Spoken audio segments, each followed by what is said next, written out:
separate from the learning experience. Okay, so how did we do this? Well, it was a step-by-step capacity building model. We progressively introduced the teaching and learning approaches.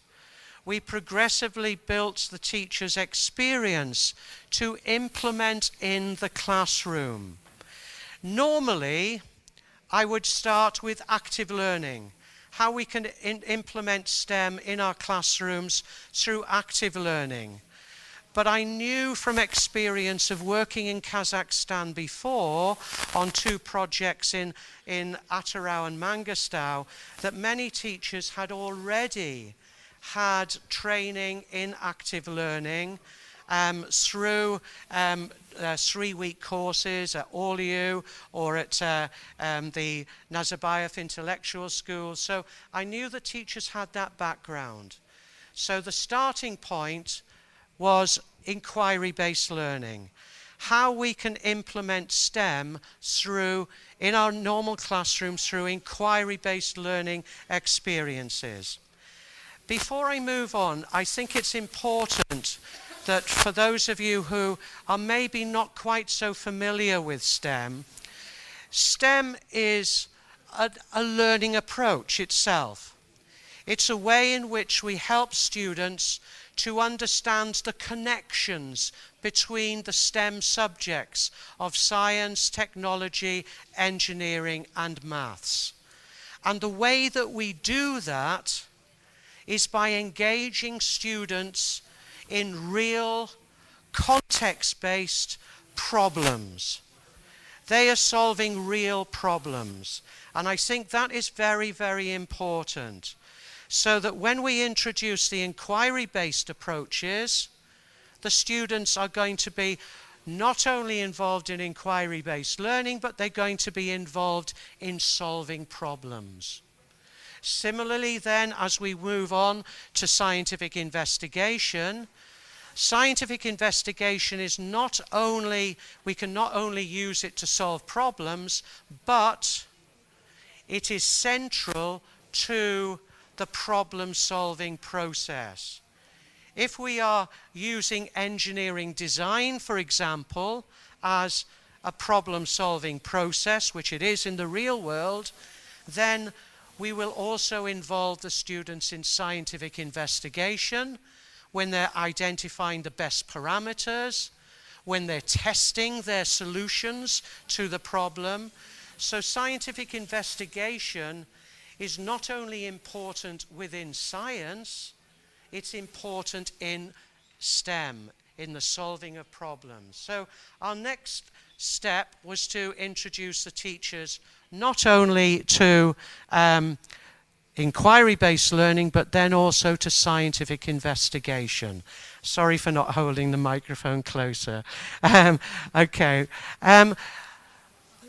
Then what the teachers did was they developed their own learning experiences, and we supported them through that process.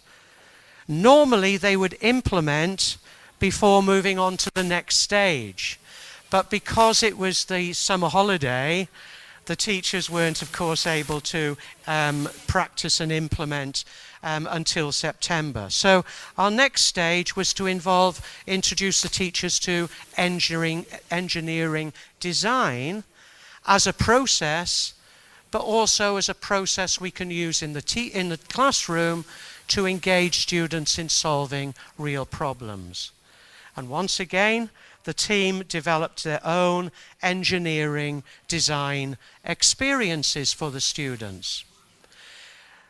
The inquiry-based learning activities they developed, the engineering design approach experiences they developed, they then implemented in the classroom in September when the school started, so a year ago. And as they implemented, they worked, and also through this process of development, they worked as professional learning communities. And I met with them every week to give them support, give them feedback on the development of their learning experiences, and to work with them as they shared their experiences in their classrooms and how they might further develop those experiences. So I helped to facilitate the professional learning communities online. We then moved on to the development of problem-based learning, and we used a 4-stage model. It was actually a model that I suppose I was involved in developing 30 years ago in the UK, or more than 30 years ago, 34 years ago in the UK, as part of a problem-based learning program in the UK. As they developed their learning experiences, as they implemented, they continued to work as online professional learning communities. If we think about the model that we used for professional development, it was the pandemic. And we all know what a challenge it was as teachers teaching online during the pandemic. We all experienced those challenges. Every teacher in the world was experiencing those challenges. What I'd been able to do before this program started was I'd actually run a number of online programs for other projects. And I developed a model which I felt worked really effectively. So rather than having long one-day workshops online, what we did was we broke the workshops up into small, short webinars. But the teachers were involved in doing pre-webinar tasks.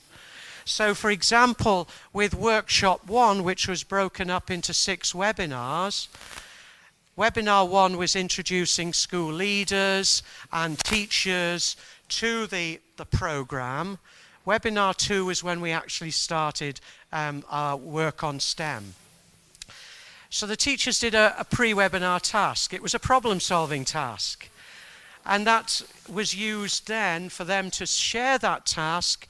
And part of that is something that some of the teachers here today have already done, is thought about in solving that problem, where did we use science, technology, engineering, and mathematics? So getting them to reflect on that before then introducing them to STEM education, and the need for STEM education. Before then, them doing a post-webinar task, which was to look at an inquiry-based learning experience, which applied STEM. And it was a whole unit that they were looking at, a whole unit that they were reviewing and reflecting on, before they then moved on to the next webinar. And of course, at the next webinar, they shared their experience again. They shared their reflections. And then, of course, they were introduced to the next stage, which was or introduced to the key learning points about inquiry-based learning. Before then, in their PLCs, they started thinking about their own experiences, what they might develop, as an inquiry-based learning experience, which would be something they would be teaching in September as part of the curriculum they were planning to teach. And so the teachers then, during the next 2 webinars, were taken through the step-by-step approach of first of all developing an outline writing frame for their learning experience. And once they had feedback and modified that, they then moved on to the next stage of developing the full learning experience, including the PowerPoints, which didn't have information, they had questions on. Okay, the questions the teachers were going to ask through that learning experience, the student activity sheets, and then finally the teacher's guide. So the teachers were taken step by step through the process of developing their own inquiry-based learning experience. So it was a step-by-step model, both for the workshops and for the development of the STEM approaches. Then, of course, implementation. So the teachers were then obviously using the approaches that they developed, the experiences they developed in their own classrooms. Or they might have been using some examples which I gave them to help support implementation. So they started implementing. And while they were implementing, they worked as reflective partners, as well as professional learning communities. So if a community was made up of, say, 6 teachers, they might break up into 3 reflective partner pairs. And we have many reflective partner pairs, but Irena, do you want to say something about your experience of working with Natalia as reflective partners? I don't know whether the two of you want to say. Do you want to say something? Okay. I'm sorry for my Russian, okay? Yes, please do.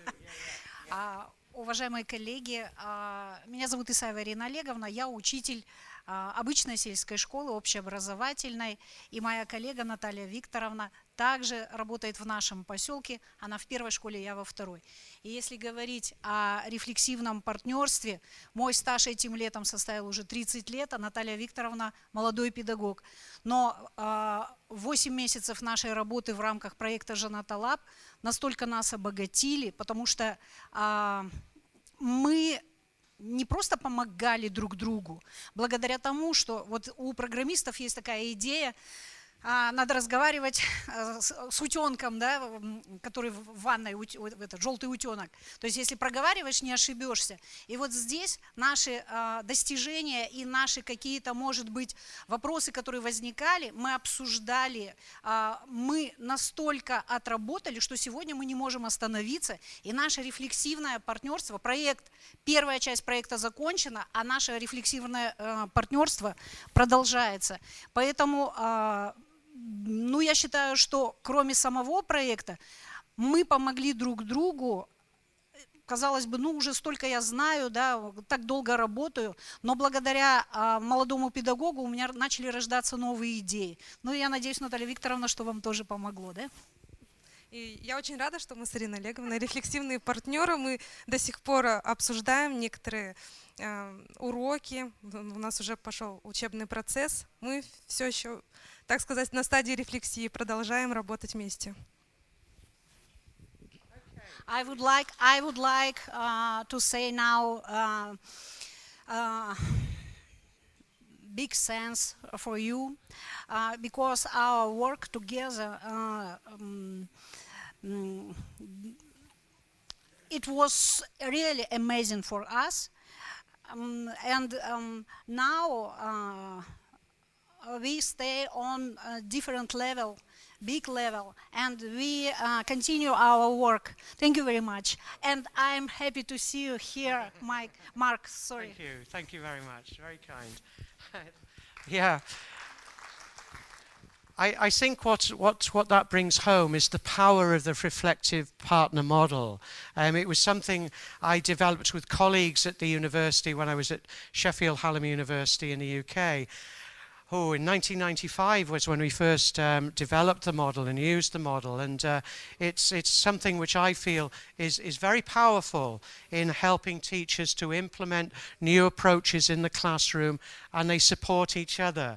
And I think that was very apparent in all of the groups working together as reflective partners. It really worked very well, and they were observing each other's lessons via video because they couldn't go into each other's classrooms because they were either teaching online or they were in schools at the other end of the oblast or the other end of the country. So it meant that everything was done online, and they looked at student work as other evidence to reflect on. They looked at their own personal reflections, and they used basic action research to collect further data, evidence, to inform their reflections.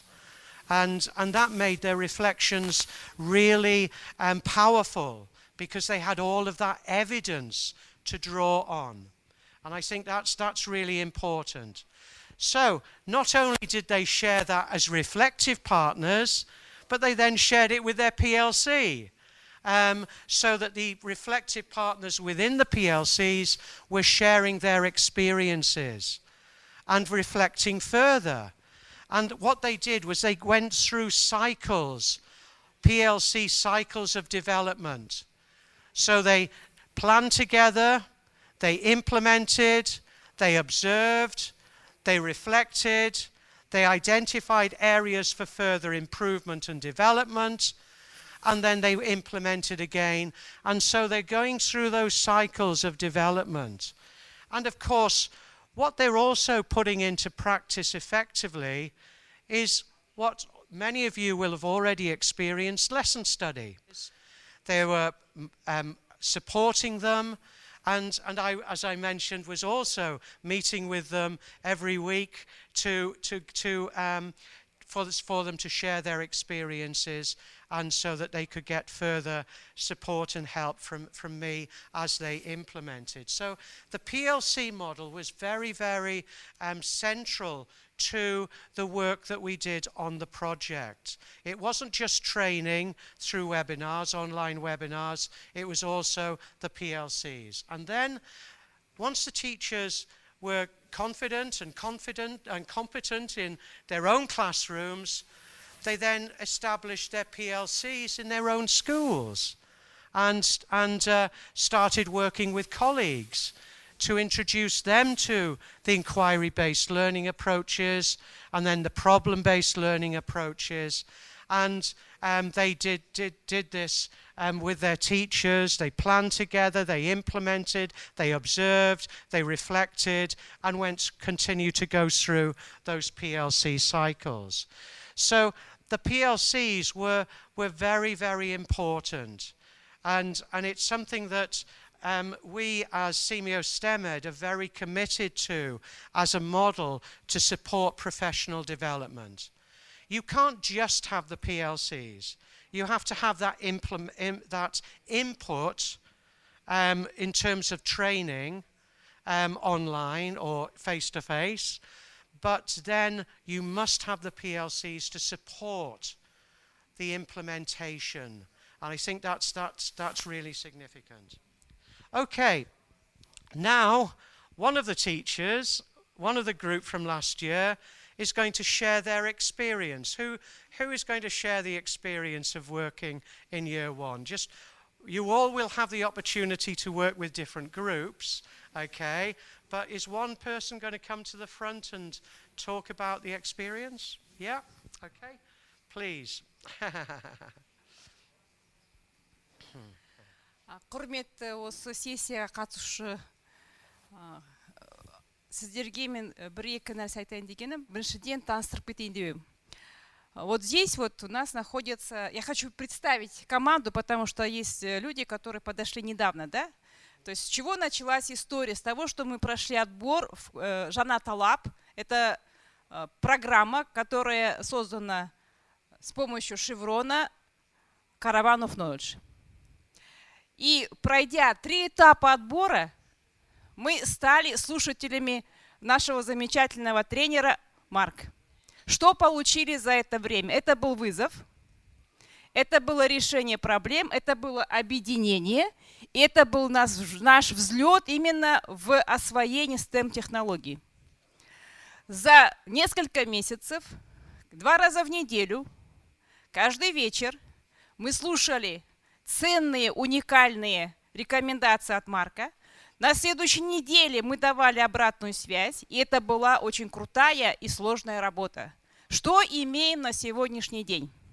Мы не могли отойти от наших школьных программ и целей обучения. Первую неделю мы не могли вообще понять, академичность наша, что мы обычно делаем, она поменяла на другой фокус, на применение знаний в жизнь.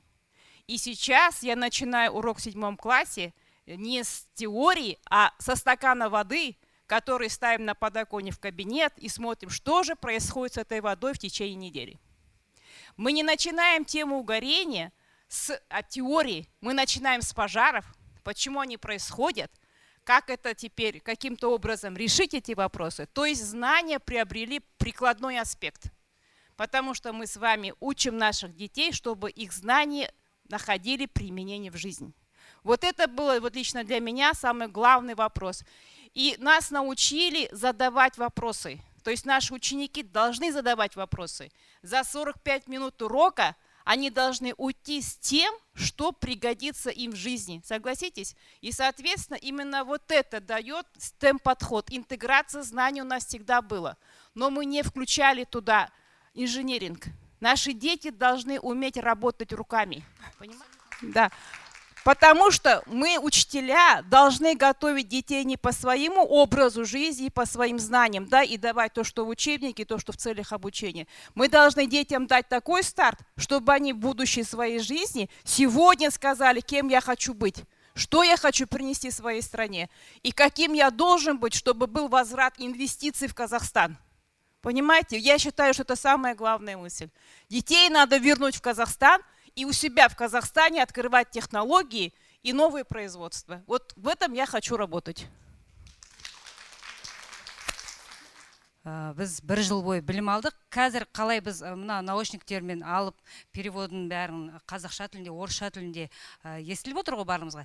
Дәл солай бізге тамаша ұйымдастырылған медианың бәрі ұйымдастырылған ағаймен өте тығыз байланыста жұмыс жасадық. Топпен жұмыс, сынып біздің мектептен директорымызбен бірге 6 мұғалім қатысты. Бір жыл бойы барлығымыз, бірі бастауыш пәні мұғалім, бірі информатика пәні мұғалім, биологтар, мен математика пәні мұғалім. Бәріміз үзбей осы барлық курстан 1 минутын қалмай өттік. Енді бұл жерде STEM-ді мен информатикада ғана көретін едім осы уақытқа дейін. Информатикада түрлі ардуино, барлық программирование жасап, яғни ақылды үй, ақылды шелек, ақылды деген сияқты STEM-ді мен математикада көрген жоқ едім. Ал осы курсты өткеннен кейін мен түсіндім, жаратылыстану пәндерінің барлығына бұл STEM оқыту әдіс тәсілдері түгелдей өте қажет екен. Енді бұл жерде барлығын математиканы, яғни кітаптағы есептер, жазылып тұрған қандай да бір формулаларды қалай тәжірибе жүзінде зерттеу, балаларға зерттеу жасатып, тәжірибе жүзінде эксперимент, практика жасатып, қалай сол математиканы ұғындыруға болатынын түгелмен бізге ағай түсіндіріп ашып берді. Үлкен жұмыс жасалды, кездесулер болды. Сонда мына әр бір-екі тақырып айтып өтетін болсақ, мысалы, тұрмыстық өмірде мысалға натурал сандарды үйретуде, мысалға біз тұрмыстық өмірде заттарды санау, қолдану арқылы, көрсету арқылы, немесе мысалы масштабты өтетін болсақ, масштабтың формуласын немесе кітаптағы дайын тұрған есептерді ала бермей, бала өзінің бөлмесіндегі бөлмені өлшеп, кішірейтіп, кішігірім макетін жасап әкелсе, ол басқадай балада қабылданады. Жай мысалға бір 6-шы сыныптың тақырыбын. Жай бөлшектердің өзінде кухняда қандай да бір зат кесіп, бөліп жасайтын болса, оның өзі де тәжірибе, зерттеу арқылы жасаса, ол да балада математика уже ауыр пән, ойбой, мынау не деген пән деп бала қашпайды математикадан. Дәл солай мына 11-ші сыныпты да алатын болсақ, жасап атқан бағдарламада. Мысалға, барлық фигураларды, стереометриялық фигураларды қажетті қанша, әсіресе үлкен сыныптар қажетті қанша осы математиканың деп бізге қарсы сұрақтар қойып жатады. Олай болса, сен өзіңе ұлттық киім жасап көр, сәукеле жаса. Мысалы, сәукелен жасаудың өзінде конустың бізге фигурасының ауданы, көлемі барлығы да қажет болады. Сол сияқты біз оның әр сабақта жасатып, қырықтып, өлшетіп, желімдеп, балаларға практика жасату арқылы біз математиканы оңай түрде жеткіземіз. Ал осы курстың арқасында өзім пәнімді балаларға жеңіл жеткізетіме өте қуаныштымын. Здравствуйте, welcome. Я работаю в маленькой малокомплектной школе. В моей школе нету даже 100 детей. Но, несмотря на это, я еще живу почти 500 километров отсюда, соответственно. Несмотря на это, мне данная программа дала большой толчок и стартап. Получается, я смогла пройти наравне со всеми. И, конечно же, несмотря на то, что пандемия это был тяжелый период, но дистанционный период нам дал, и мне лично, взрасти и получить высокий уровень наравне со всеми. Несмотря на то, что многие коллеги из нас здесь присутствующие, вы все городские школы, и, соответственно, у вас материально-техническая база намного выше, я лично научилась, как можно научить детей практическим жизненным навыкам подручными средствами. И мои дети научили меня больше, чем я до этого могла. Я теперь не строю урок, смотря как мне лучше, да, я спрашиваю уже потребность у детей. И у меня есть в классах инклюзив, есть и дети с особо образовательными потребностями. И сейчас эти дети, которые до этого плохо говорили, с неговорением речи, да, много детей мы знаем, они сейчас уже даже говорят. Потому что когда выполняют практическую работу руками, разрабатывается мелкая моторика рук, и даже то, что они не могли сказать, они начинают показывать. И дети от этого вдохновляются, соответственно, и родители, и дети. И, конечно же, рефлексивное партнерство и работа в PLC дала очень многое. Например, с Гужаном Советом каждый вечер. Иногда поспорим, иногда Ирина Олеговна там что-то спрашивает, иногда у Натальи, да, вот, даже что-то информатику не можем сделать, нет у нас специалиста информатики, Татьяне звоню. И получается, вот этот толчок был очень хорошим. И сейчас, например, я, несмотря на все эти трудности, решила, ну как решила, тоже ситуация заставила, у нас есть дети аутисты, соответственно, хоть и в сельской школе, и я поступила дистанционно на бюджет Южный федеративный университет Ростов-на-Дону в России, именно на дефектологию работать с такими детьми. Почему? Потому что сейчас растет потребность, и, соответственно, мы должны и обязаны всем детям создать одинаковые условия. Как государство создает нам всем одинаковые условия для обучения. Я благодарю за это Караван Knowledge, Шеврон, конечно же, и всех своих коллег, своих тренеров, за то, что вы создаете нам равные возможности. И, соответственно, я теперь поставила своим кредо создать своим детям, своим ученикам равные возможности для обучения. Чтобы не было границ между сельскими и городскими школами. Спасибо большое. Tatiana, just now, when you were saying, talking about your PLC. Tatiana, do you want to say something briefly before we then break up into workshop groups? Yeah. Okay. Благодаря обучению по программе «Женатала», благодаря урокам Марка, я научилась с коллегами общаться именно как предметник. То есть мы теперь с учителем биологии, вот мы стали близкими подругами у нас в школе, обсуждаем уроки, она знает, что такое парабола, я знаю какие-то биологические термины. То есть и действительно это очень красиво, очень вдохновляет именно общение учителей разных предметов друг с другом, оно обогащает. Мы проводили с нашими коллегами, с Ириной Олеговной, с Натальей, с Жанар, урок, который охватывал несколько областей. PBL-урок, мы о нем сегодня будем рассказывать.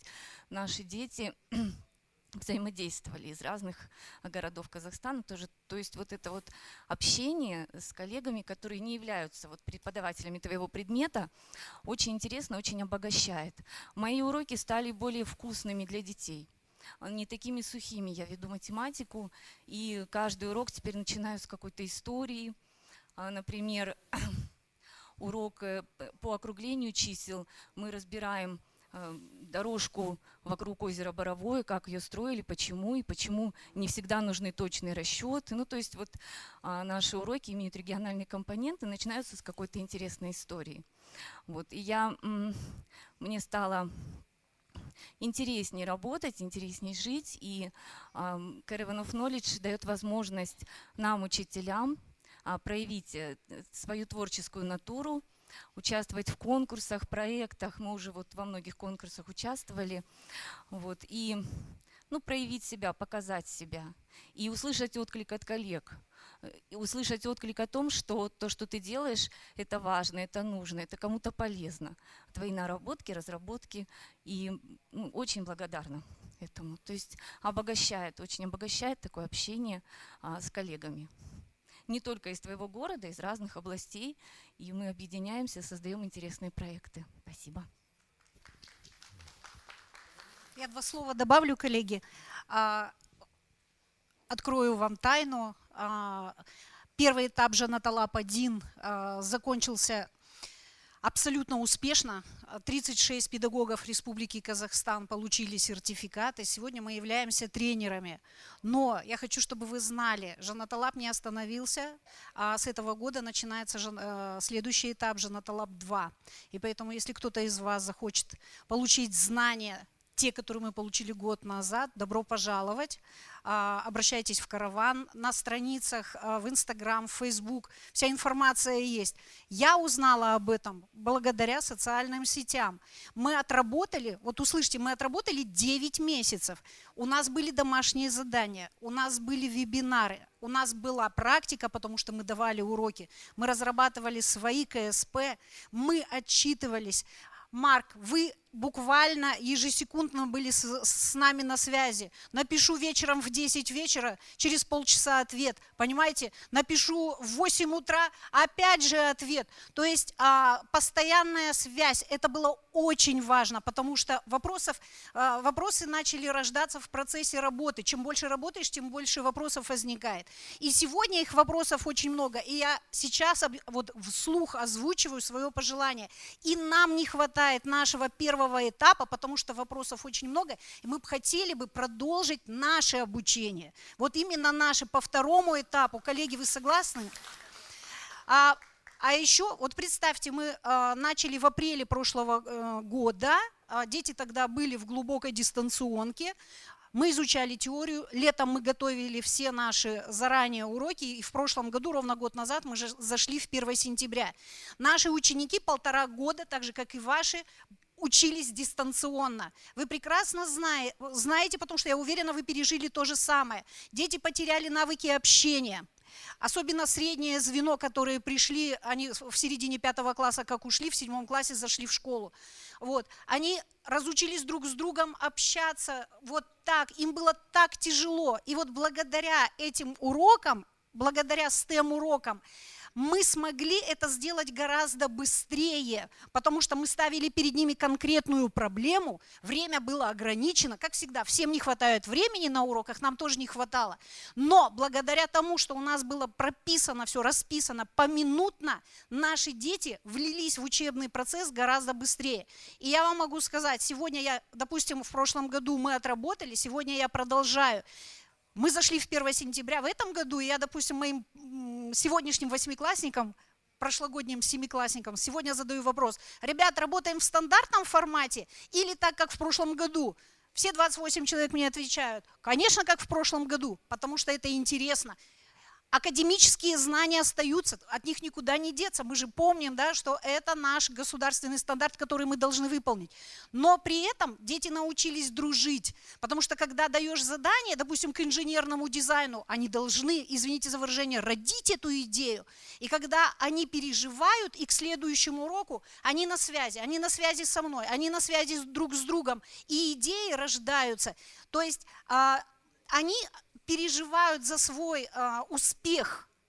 И это видно, и это классно.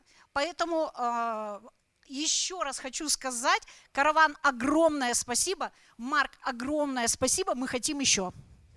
And then we're going to, the team here will come and sit at your tables, and you will be able to, they'll be able to tell you at the table their experience, and you will be able to ask them questions as well. So we'll break into workshop groups shortly. We're going to have one last input, and then we'll break into workshop groups, if that's okay. Thank you. Қайырлы күн, әріптестер.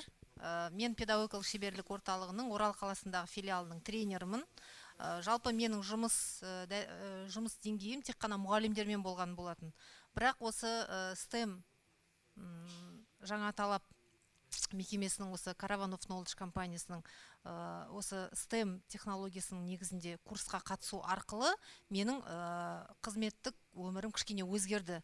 Неліктен? Себебі біз жыл бойы осы STEM технологиясымен жұмыстану барысында, оқу барысында, Марк Виндлдан дәріс алу барысында біз мектептегі білім беру үдерісіне қалай кіріктіру жөнінде жұмыстанған болатынбыз. Сондықтан да біз келесі сентябрьден бастап осы үйренгенімізді мектеп тәжірибесіне кіріктіруге бастадық. яғни жалпы мұғалімдермен жұмыс жасасам да мен 1 жыл бойы мектепке кіріп 7-ші сыныптармен осы эксперименттік бағытта жұмыс жасап көрдім.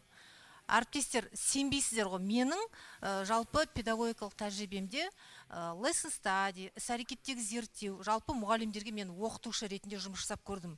Яғни бұл әдіс тәсілдердің ерекшеліктерін, жалпы бақылау карталарымен жұмыс дегенді пайдалана отырып, мен оқушылардың жалпы сабақтағы барлық қатысушылардың нәтижелерін тіркеп отырдым.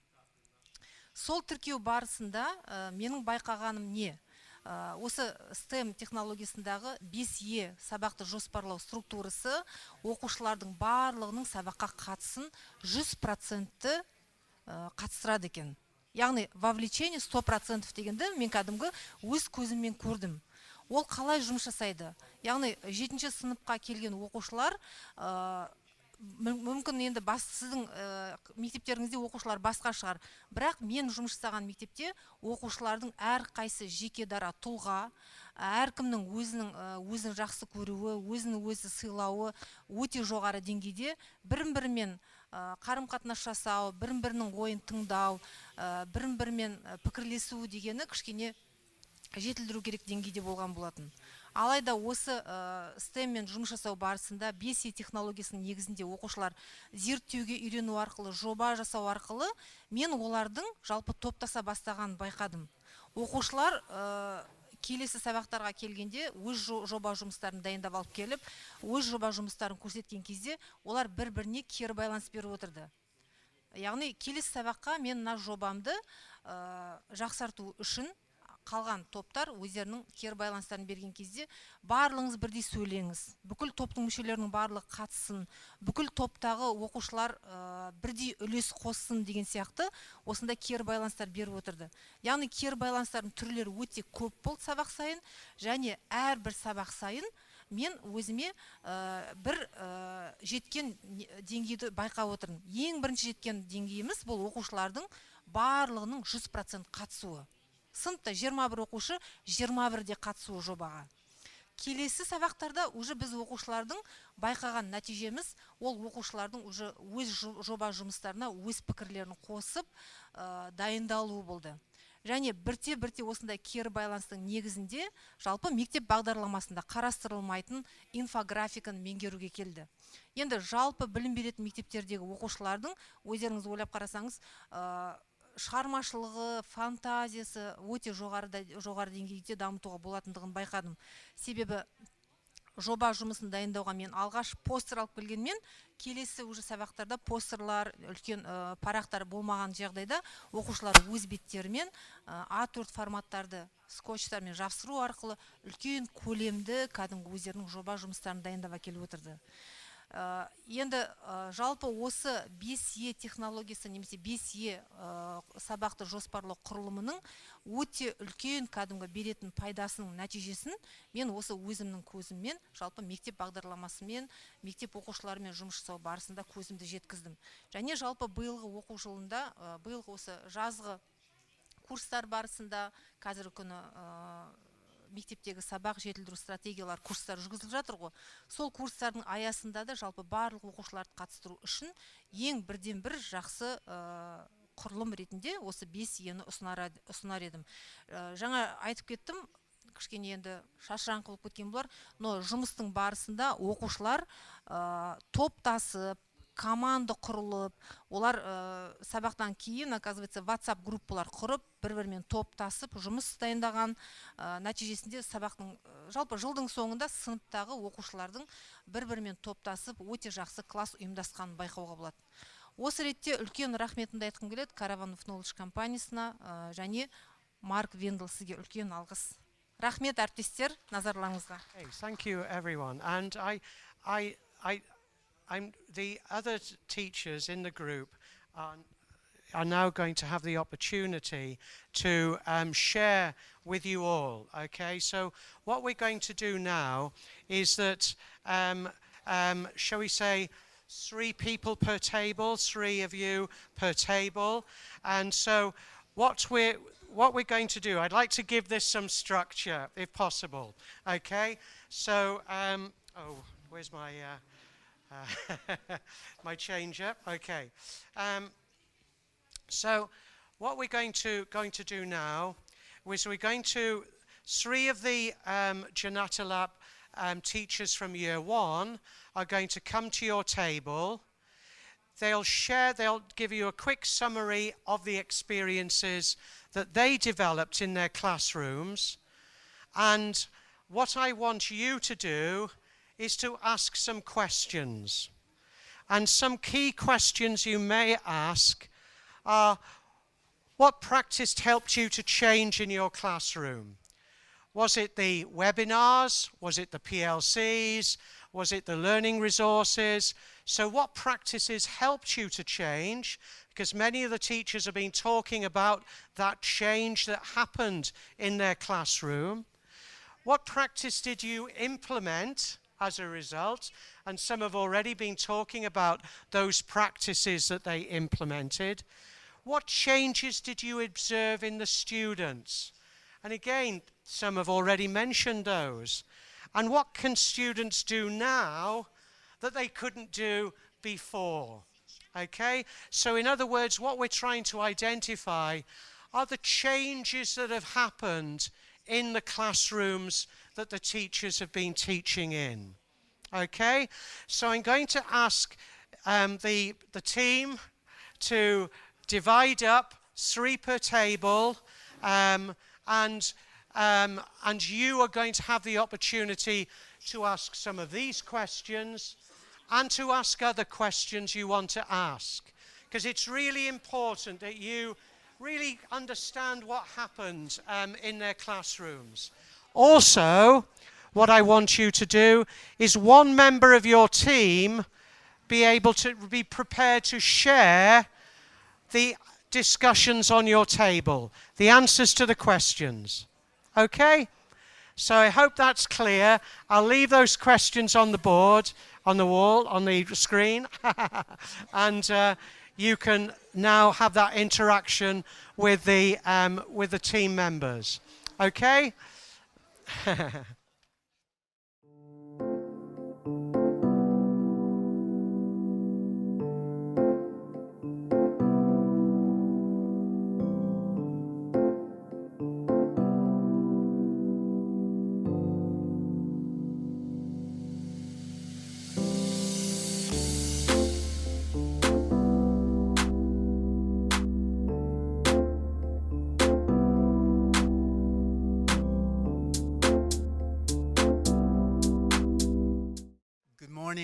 Good afternoon, everyone.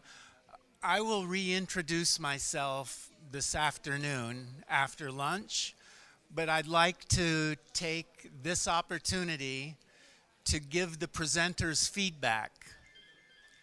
So for the next few minutes, I'd like the presenters to listen to feedback from the table. And we're going to do this in 2 particular ways. So one of the things that we do in our workshops is we introduce thinking strategies. Learning requires us to talk with each other and to use particular strategies in thinking about information we have. 2 of the strategies that we use, that we're going to use this afternoon, first is I'd like you at the table, we're going to say determine importance. So for you at the table who are listening to the presenters, tell the presenter one thing that you think was very important for your own work that the presenter talked with you about. That's number 1. What was important? Number 2 is ask a question, because as we're listening to information, questions come up, and if we don't make those questions explicit, we don't get them answers. So I'd like the presenters to listen to feedback from the table. 1, what was important? 2, ask a question, and I'm going to give you about 10 minutes to do that, and then we'll move on. Thank you.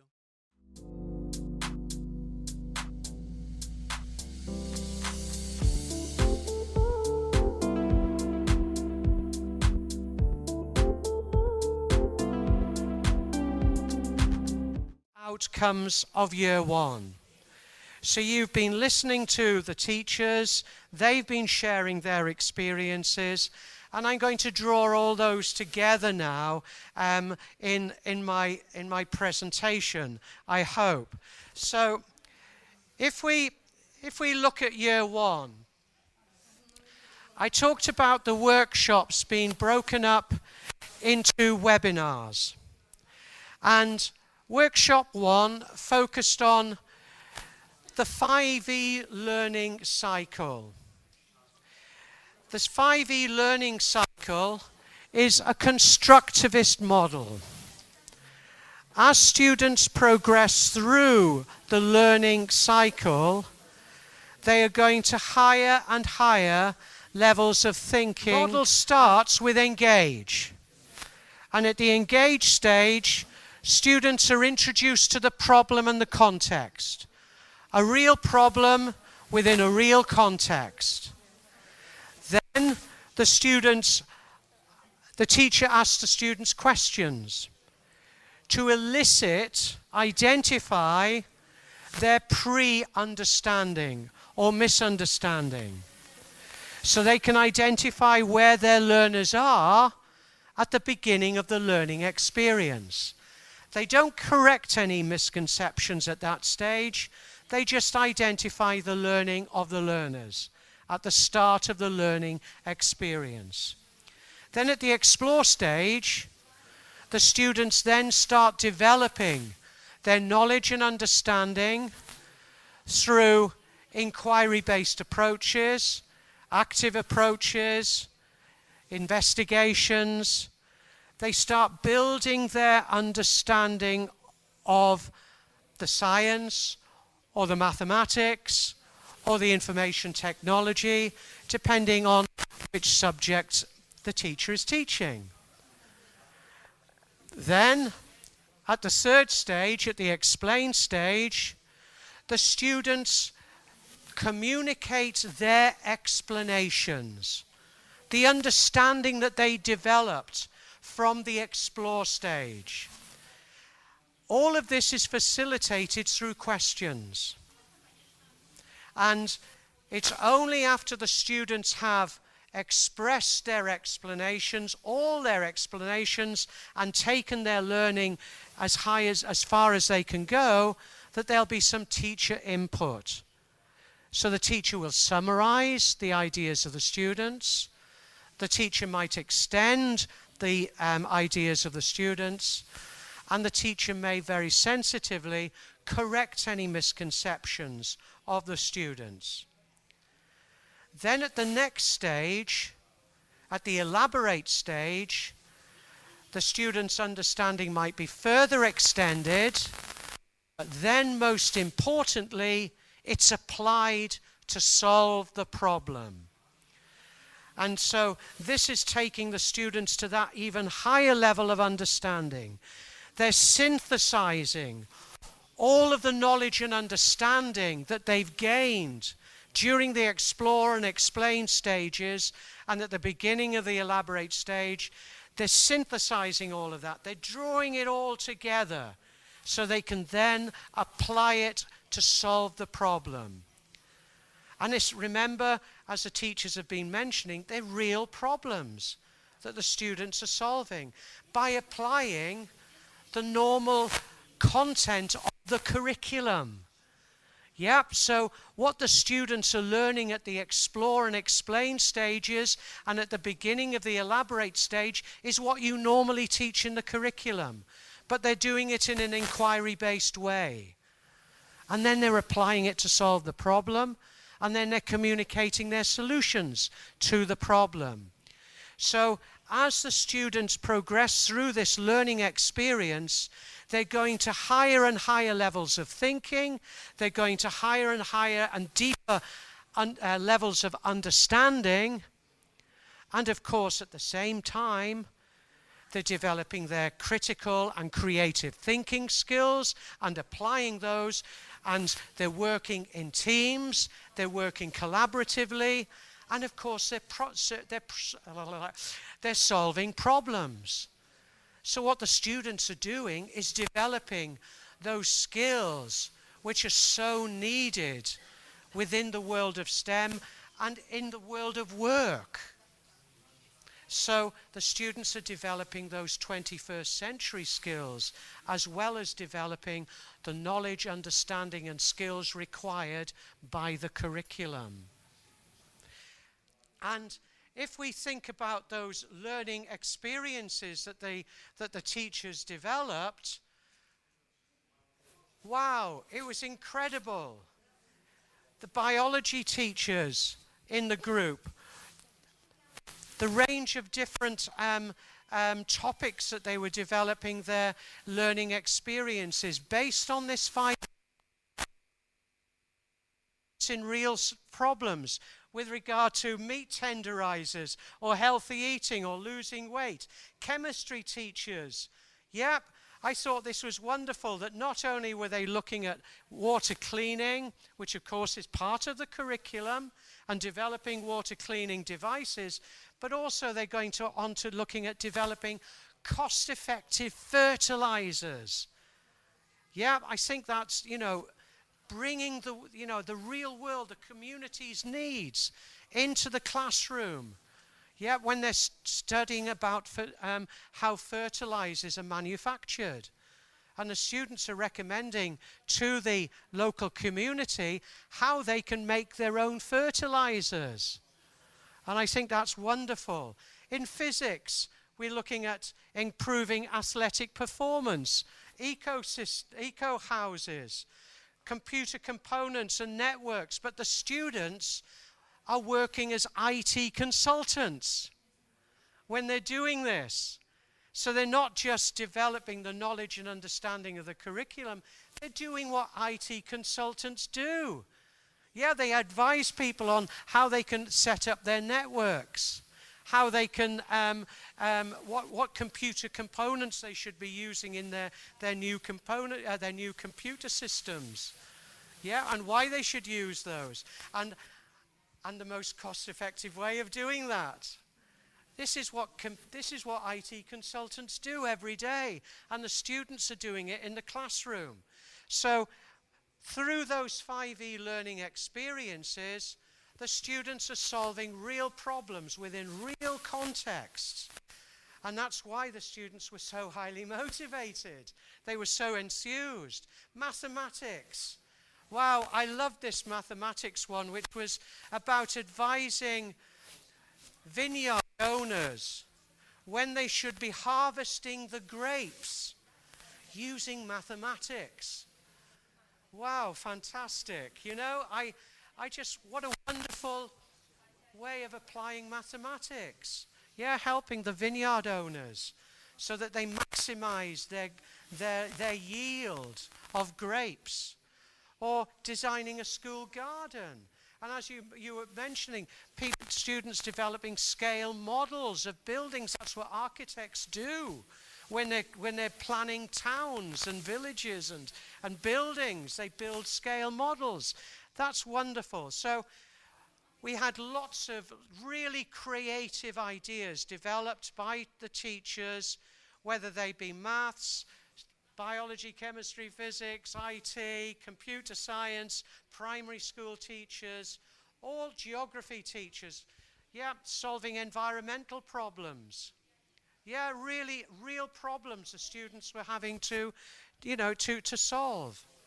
Excellent. So what this shows, not only is we can implement these approaches in STEM, but actually these approaches are very appropriate for any subject taught in the school. Yeah?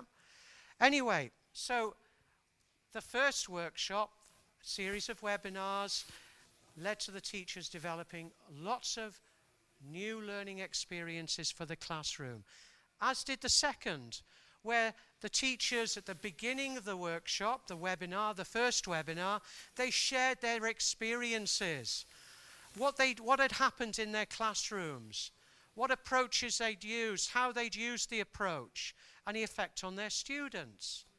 And I think that's really important, that they had that opportunity to share, because they're all working in different parts of the country. And then we moved on, so that the PLCs were not with, first of all, solving problems, engineering design problems themselves, and those teachers in this group are going to, of you who are teachers, are going to be doing this afternoon. Okay, so you're going to be involved in an engineering design challenge. But then the teachers developed their own engineering challenges to integrate into the normal learning experience. So again, very different experiences, engineering design problems, whether it be a parachute or an automated humidifier. And I thought that was a wonderful engineering design problem to build into the learning experiences of the students. So lots of creative ideas. Look, we can do engineering design in biology, growing environments. Yeah, you think about today, you know, the big business of growing our food and how that has become automated and controlled. Well, the students can do that in school. They can develop their own growing environments as part of what they do in biology about plants. Yeah, as biology teachers, we're always taught, you know, we're always introducing the students to photosynthesis, to how plants reproduce and how they grow and so on. Why not put it in the context of horticulture and making it more efficient and effective? And that's what the teachers did. Yep, so again, that they were very, very creative in the engineering design learning experiences they developed for their classrooms. And of course they implemented those. And they worked as PLCs. And they evaluated what they did through observation, through action research, and through reflection. And I think this is really, really important. That's what helps to make the implementation more effective. It's a very, very cold country in the winter. And I know that. I never forget being in Aktau in February. And I've never been so cold in my life, because not only is it cold, but you have that wind chill. That wind chill, my goodness, it's so cold. So what about the dogs? What about the poor dogs who are in that environment? So one of the problems was, how can we provide a winter kennel for the dogs? And of course, it's applying the normal physics and using that to solve the problem for the dogs. And I thought that was wonderful. Yeah, but all of these are great examples. You know, multi-story building arrangement, so that those in different apartments don't have the light, blocked, so they still have light coming into their apartments. Mathematics, really good mathematics involved there. And also mathematics involved in parking lots, how to organize parking lots so you can get the maximum number of cars in that space. Great application of mathematics. So we had some really creative learning experiences developed, which engaged the students in solving real problems with real context in the normal curriculum, not outside the curriculum. So it meant that every student gets that experience, not just that small number of students doing projects. Yeah? And that was our aim. So the lead teachers worked in PLCs. Okay? And that was really important. And I know they've been telling you how important that was for them. And of course, that model of planning together, implementing, observing, collecting evidence through action research, then reflecting, and then identifying areas to further develop and improve, and then going through the next stage by trying to improve those. Yeah, going through those cycles was so important in helping them to continue to develop and continue to develop now by continuing to work as PLCs. I think it's a very, very powerful model, and it was very powerful. Yeah, those reflections, those reflective partner sessions were very, very successful, and they were valued. Yep, the feedback I was getting from participants was how much they valued that experience of working as a PLC, working as reflective partners. That was so valued by them. Also, what they were getting was good student feedback from the feedback, but also they were getting feedback to say, oh, maybe this isn't working quite as well as I wanted it to. How can we improve it? So that was really important, and they shared it. They shared it with each other, and they helped each other. So the input wasn't just coming from me, it was coming from the teachers who were very experienced teachers. They were supporting each other. And I think that, again, is the power of the PLC and the reflective partner model. Then, once the teachers had implemented and they got the advice, which might have been from me, which was about maybe student engagement. Some were saying, well, not all of the students are involved in the group work. How can we get more students involved? Yeah, and so I might have been saying, well, how many students did you have in your group? And it might have been 6 or 5. And I'd say, well, maybe have a maximum of 3 or 4 in your group. Yeah, and don't go above that. Or maybe make sure that each member of the group has a role. So you have a team leader. You have somebody who's recording for the group. You have somebody who's going to communicate the group's discussions, and so on. So give them, roles. So that advice was advice I was able to give during those sessions. Questioning techniques. Yeah, as the teachers were saying to you, that was really significant, was questioning. That is central to developing thinking in the classroom. It's central to implementing STEM in the classroom. And of course, when the students are solving their problems, the important thing again to emphasize with the students is, okay, so you've solved this problem. What evidence do you have? Yeah, what evidence do you have that you've solved the problem? What evidence do you have that this solution is better than another solution?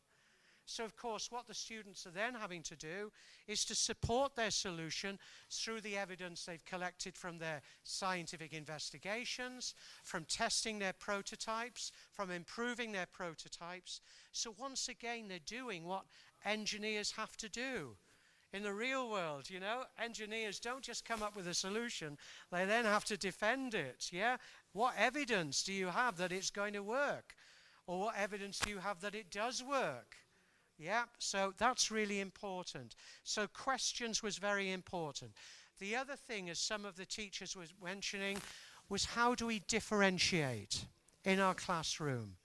And that's a challenge to all teachers. When you're dealing with mixed ability groups, is how do we differentiate? How do we engage all students in these experiences in our classrooms? And that was something, again, I was able to advise, as well as on their writing frames, etc. Okay, so once the teachers had developed that experience, they organized their own PLCs in their own school. Okay, and I think that was really important. That again, it wasn't done just through training. It was done through that supportive model of the PLC, setting up the PLC in the school. So the teachers are planning together, they're observing, they're collecting evidence, they're reflecting, further planning together and implementing, going through those cycles. And that's what the teachers were able to do then with their own colleagues in their own schools. So they started developing their colleagues within the school. But then, of course, based on the research that they were collecting, the evidence that they're collecting, That's why we were using action research. We weren't doing high-powered education research. We were doing basic action research, which was going to help to inform our reflections, and help us to develop. And so the teachers were carrying out observations, they were looking at student work, they were interviewing students, there's a little bit more resistance there. They say, oh yeah, they're good ideas, but it won't work in my classroom. Yeah? I've had that said to me so many times in so many rooms around the world. But of course you have the evidence. You can say, well, actually, when I was working with my students, this is what I did, and these were the outcomes. Yeah? And this is the evidence that I collected. So in other words, that action research helps to support the training that the teachers are now doing with other teachers. Because I know from that experience that you need to have that evidence, because you will face resistance. Yeah? And I think that's important. So action research teachers were looking at included student engagement, student self-regulation, addressing the needs of all students with special educational needs, teamwork, achievement, conceptual development. These were all areas that the teachers carried out their action research on. And it varied depending on the group, the PLC. So some PLCs, for example, in the South, were interested in student self-regulation. And that is a research project that those teachers are now involved in. And so they're collecting the data as part of their research. And I think that's is really good.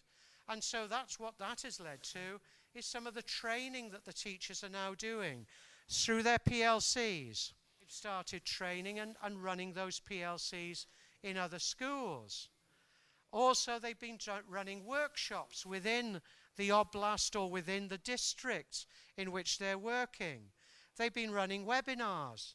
They've been speaking at conferences. Бүгінгі шараға қатысып отырған үлкен бір осындай іріктеуден өткен әріптестеріміз өте мықты, өз ісін жақсы көретін біздің мұғалімдеріміз жиналып отыр. Сондықтан әрине де бұл бағыт біз үшін өте маңызды. Жалпы STEM бағытын бүгін мемлекет қолдап жатыр, әрі қарай қолдаймыз да. Сондықтан тағы да осы енді бұл тек қана бүгінгі шарамен аяқталмайды ғой.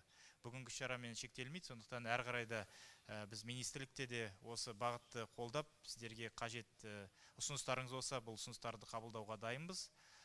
Дорогие коллеги, всем добрый день. Добро пожаловать на сегодняшнее мероприятие. Я хочу поблагодарить наших коллег и Шеврон, и наших гостей, тренеров, и всех вас за то, что нашли время. Сегодня просто прекрасное мероприятие проходит в нашей столице. И я знаю, что прежде чем прийти сюда, участвовать на сегодняшнем мероприятии, вы прошли очень серьезный отбор. И последний этап тоже, там и было голосование, очень большое количество голосов набрали. Но я надеюсь, что вот все эти проекты, которые вами были инициированы, они будут реализованы уже на местах. Здесь одна из задач, которая была поставлена, это сделать решение, как бы сказать, достижимые, то, что можно реализовывать на местах, то, что не требует каких-то специального оборудования, специальных каких-то реактивов или средств. Поэтому я думаю, что все ваши проекты, они достижимы, реализуемы.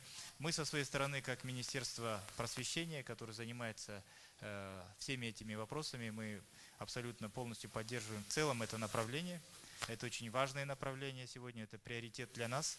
Но вы знаете, недавно президент страны в своем последнем послании народу Казахстана, он еще раз акцентировал внимание и правительства, и в целом наше общество, государство на том, что необходимо делать акцент на развитие именно направления МЦ. Поэтому это для нас большой приоритет. Мы сейчас говорим о том, что будем и в учебных планах. Конечно, есть и какие-то количественные характеристики, да, увеличение часов, там деление, какие-то учебники, но есть и другие вещи, то, что связано с программой. Если у вас есть какие-то вопросы, предложения, я готов сейчас с удовольствием выслушать наших коллег, кто приехал именно с регионов. пожалуйста. Прекрасный проект. Министерство тоже с нами советовались. Мы участвовали в обсуждении самого этого проекта изначально. Поэтому будем поддерживать. Я знаю, что у Шеврона в целом по данному проекту есть еще, да, новые идеи, новые какие-то проекты. Все эти проекты мы тоже будем поддерживать. Еще раз хочу сказать о том, что по всем этим направлениям надо активно работать. Вот та же самая робототехника. Мы, конечно, говорим о том, что у нас сейчас более 3000 кабинетов робототехники в регионах. Но мы знаем, что там тоже есть вопросы, потому что те же самые Lego, EV3 или там другие конструкторы где-то покупают Arduino, где-то еще что-то, но они имеют свойство, эти расходные материалы, и устаревать, и теряться, и поэтому очень важно постоянно это все пополнять. Ресурсные наборы не всегда приобретают. Надо строить школы в рамках нового национального проекта. Национальный проект назвали «Комфортная школа». То есть почему комфортная школа? Потому что теперь мы ставим задачу не просто школы, а мы ставим задачу строить школы, которые отвечают необходимым требованиям. То же самое, например, если начать с элементарных вещей, это спортзалы. У нас в типовом учебном плане 3 урока в неделю, 3 часа в неделю. И, наверное, и вы знаете, что у нас спортзалов не хватает. Один спортзал, его недостаточно, поэтому в рамках этого проекта мы планируем, что будет совершенно по-другому выставлена работа. Обеспечение даже в новые, которые вот последние годы строили школы, не все оборудование соответствовало требованиям министерства. Это тоже не секрет. И кабинеты физики, и химии, и биологии и так далее. Сейчас как раз в рамках этого проекта, нового национального проекта «Комфортная школа», они будут соответствовать всем требованиям государственного стандарта. Кстати, в этом году я подписал приказ 70 в новой редакции.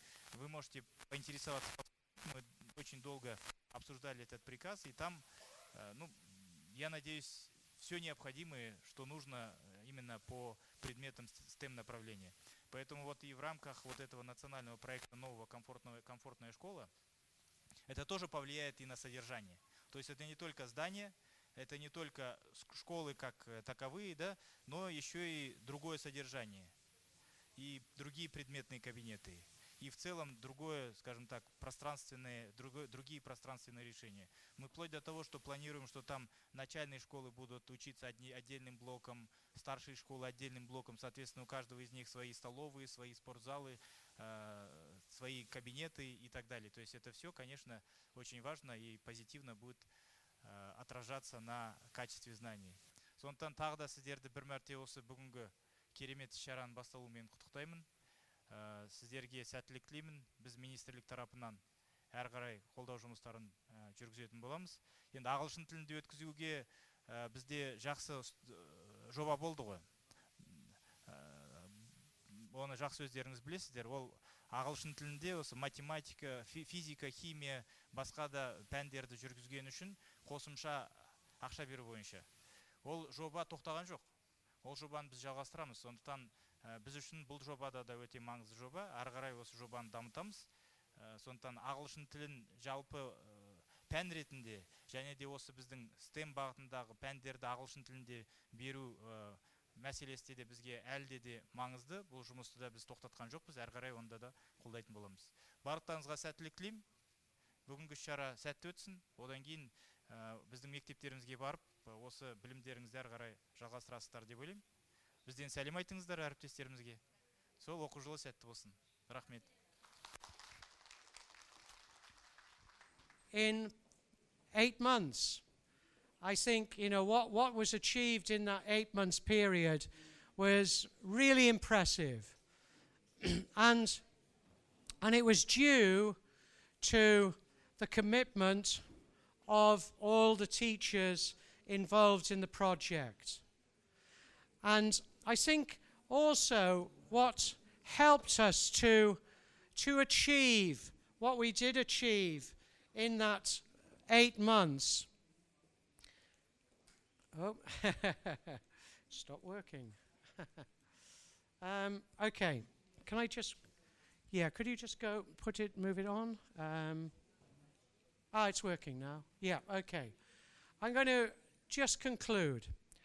I think the reason why it was so successful was because the way in which we broke the program up into stages, into steps, so that we progressively introduced the STEM learning approaches, the way that we broke the steps into smaller steps through pre-webinar tasks, webinar, post-webinar task, webinar, and then developing the learning experiences step by step, and the way in which the teachers worked as PLCs, professional learning communities, as regions, as subject PLCs, and then as PLCs within their own schools.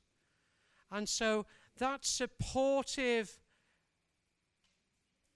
capacity building model was, I think, the reason why you all succeeded in the way that you did in your classrooms and have been able to share those wonderful stories with us today. So I'd really like to thank our teachers, lead teachers from the first year of the project, for your enthusiasm, your commitment, your endeavor, and for coming to share your experiences with us today. Thank you very much, all of you.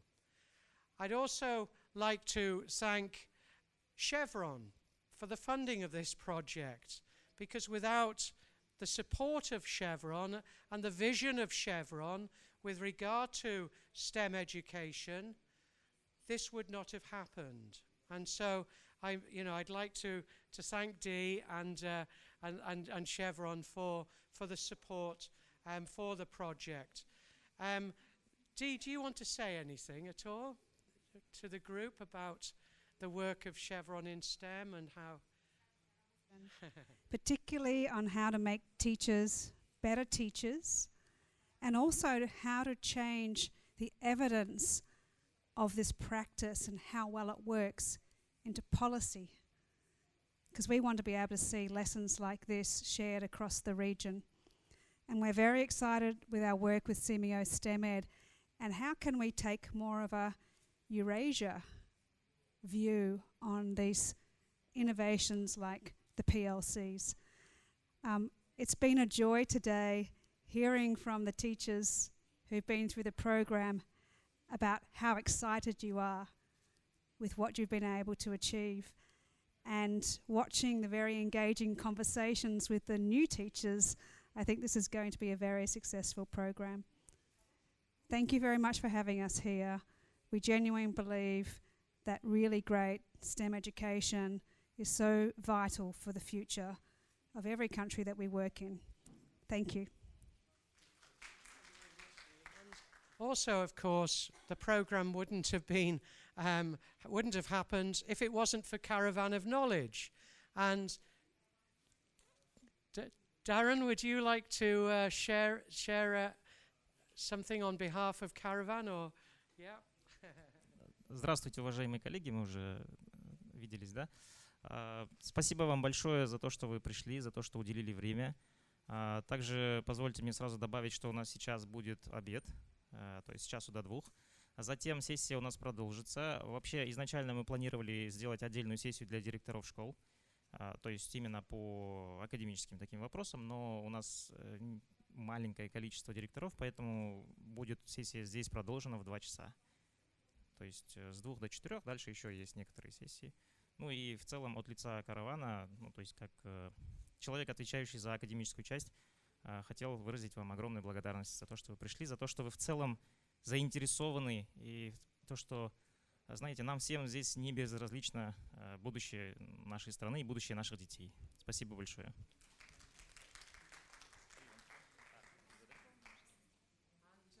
And finally, Kessera, as another important partner, would you like to say something on behalf of SEAMEO STEM Ed?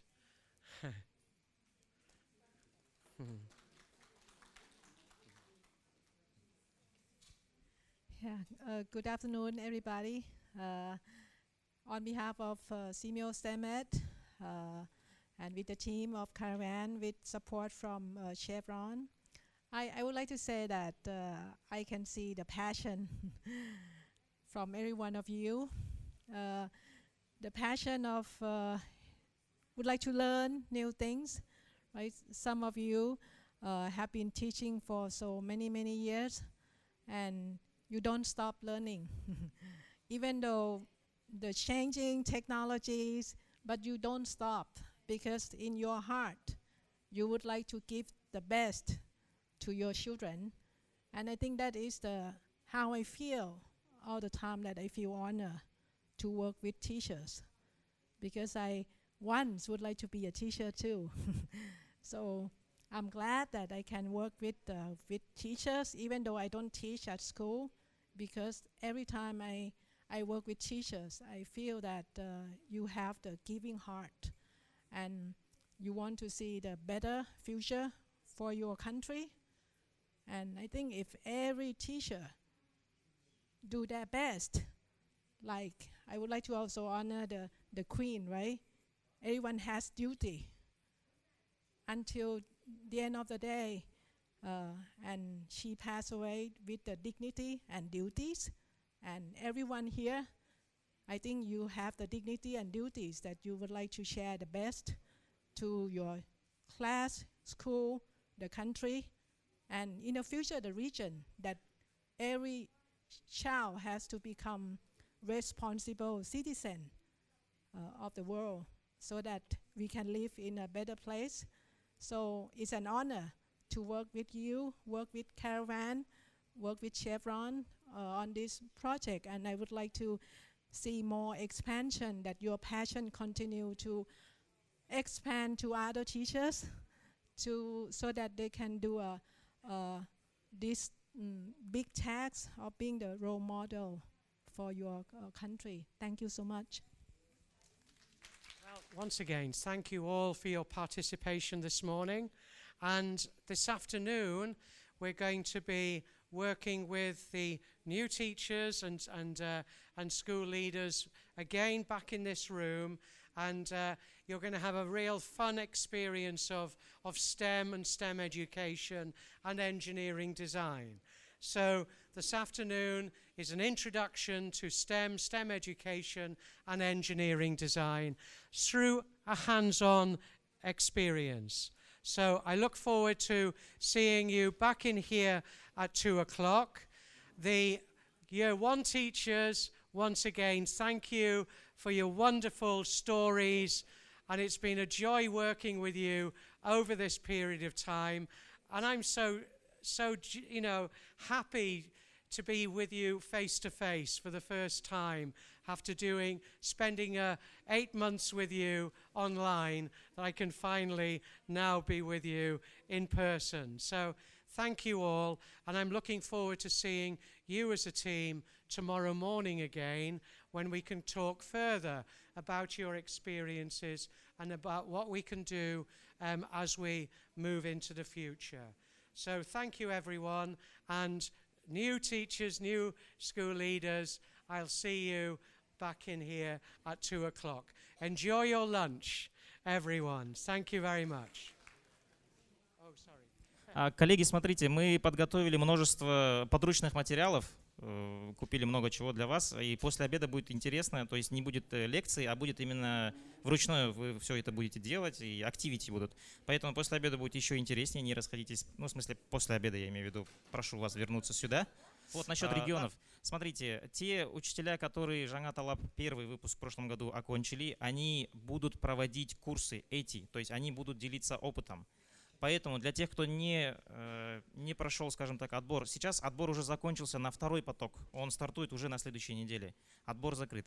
Но для тех, кому интересно в целом вот это вот STEM направление, у нас учителя почти во всех регионах есть, потому что это было основным как бы правилом, когда мы отбирали, мы не старались отбирать с Нур-Султан-Алматы, хотя большинство заявок это Нур-Султан-Алматы, но мы старались отбирать с каждых регионов, чтобы по всему Казахстану были STEM-тренеры. И все учителя будут проводить в своих регионах STEM эти курсы, они будут делиться опытом. Поэтому вы можете связаться уже вот с ними конкретно. Так, все, да? И у нас есть благодарственные письма для И мы хотели бы от лица Фонда Евразии Центральной Азии вручить благодарственные письма Хорошиловой Татьяне Александровне за профессиональный вклад в развитие STEM-образования. Спасибо вам большое за сотрудничество. Было очень эффективно, очень приятно. Огромное количество положительных отзывов от школ, от учителей и даже от детей. Да, спасибо вам. Ага. И второе благодарственное письмо для Буркенова Наркена Советкановича. Ага. Спасибо, да. Сізге көп рахмет.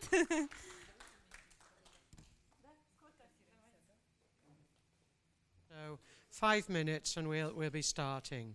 Okay, 5 minutes. Could you possibly organize yourselves so that you have 4, maximum of 5 people at the end of each table? Okay, so we're going to be working in groups of 4 or 5. So organize at the end of each table a group of 4 or 5 people. So please feel free to move on to other tables. Don't worry that you might be working with somebody you don't know. By the end of the session, you'll know each other very well because you will have been working in teams together. Okay, so please break yourselves up into smaller groups, 4 people at the end of each table. 4 people at the end of each table. Okay? Thank you. So please move to other tables. 4 people at the end of each table. Yeah, don't worry about working with somebody you don't know, because as I mentioned, you will know each other very well by the end of the afternoon. Okay? Yep, so 4 people at the end of each table. Yep, so if we could break up into smaller groups, 4, 4, 4, 4, 4, 4, 4, 4, 4, 4. Okay? Yes. 1. Okay, so please break up into smaller groups, folks. Give yourselves space. Yeah, give yourselves space because you're going to be working in groups. You're going to be working in teams. Yeah. Okay, good. You got 4 there. Brilliant. Let's have 4 here. What we're going to do is we're going to introduce you to STEM education, and to one of the problem-based approaches we can use in our classrooms, which is engineering design. Okay? But this is an introduction. We're not going to be going into great depth. It's what I might call a taster. It's a taste of STEM. Okay? So we're going to give you a taste of STEM this afternoon so that hopefully you'll want to eat more in the future. Okay? Now, I know that I gave you a pre-workshop task to do, but has anybody done the pre-workshop task?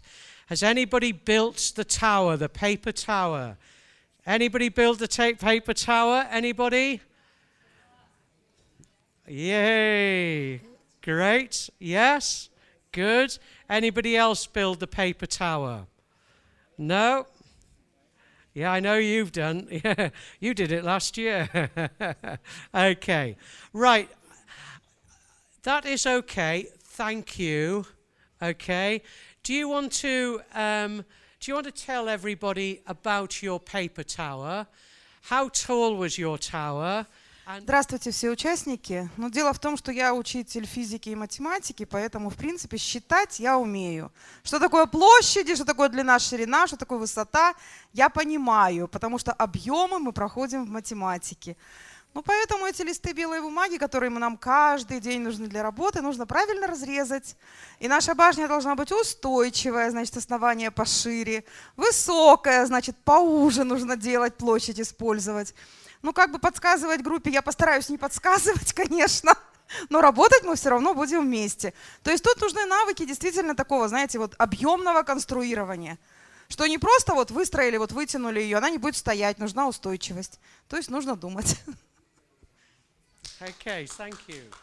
Thank you very much. Well done.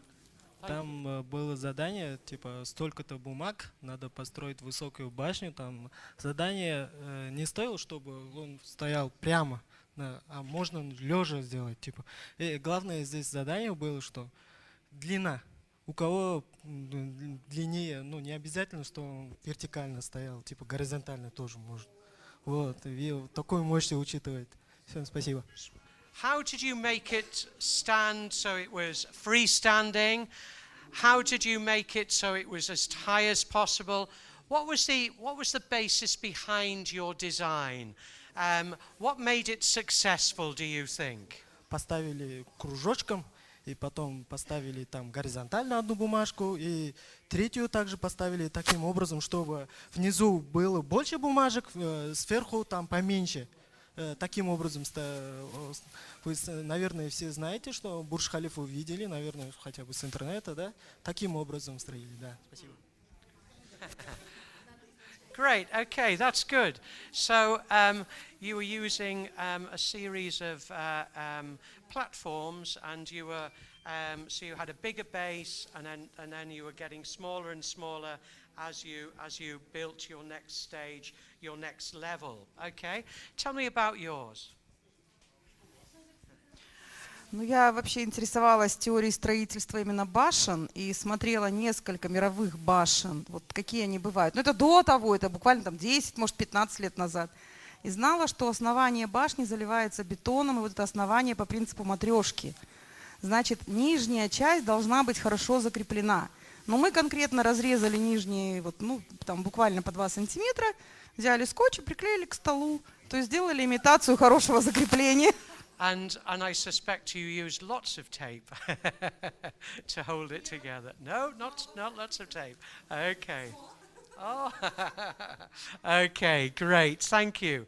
So, what mathematics were you applying when you were making your towers? What mathematics did you apply? Height, measuring height. Parameters, okay. Okay, so you're looking at area, okay. So area. Okay. Diameters. Great. Okay, brilliant. So we've got lots of mathematics being involved. What about science? What science was involved? Physics? What physics? Pressure? Gravity? Force? Great. Wind, okay, thank you. Wind, okay, so great, excellent. Now, how about technology? What technology were you using, applying when you were making your tower? Density, okay. Can I just stop you a moment, because you've done this before, and I don't want don't want you to influence the other groups. So thank you. Thank you very much for your contributions. I know you're very keen. But so, any more technology? What other technology are we using? Okay, I'm not going to give you the answer, because we're going to be doing another challenge now. And I want you to think about the technology, think about the engineering, and think about the science and maths again. So I won't take any ideas now. We're going to come back to it, because I'm going to give you another challenge to do. It's actually a very similar challenge, because I knew that maybe you wouldn't have time to to do your pre-workshop task. So I'm going to give you a similar challenge, okay? But it's not quite the same, but it is another tower. One of you mentioned the idea of wind just now, okay? And that comes into the challenge, because what we're going to be doing now is a challenge that we call Windy City, okay? And so what I'm going to introduce you to is this challenge of Windy City. Let me just move on. Come on. Oh, what's happened here? I seem to have lost a slide. Never mind. Okay. It doesn't matter. I'm going to give you the challenge anyway. I'll find it in a minute. So, your challenge in your team is that each team is going to have 4 sheets of paper. Only 4 sheets of paper. And what I want you to think about is, you mentioned the wind, which in Kazakhstan can be very strong in the winter. I know because I've experienced it. Yeah, it can be very strong and it can be very cold as well. So I want you to think about the wind in the middle of the winter in Kazakhstan. And what I want you to do is, we're using 4 sheets of paper.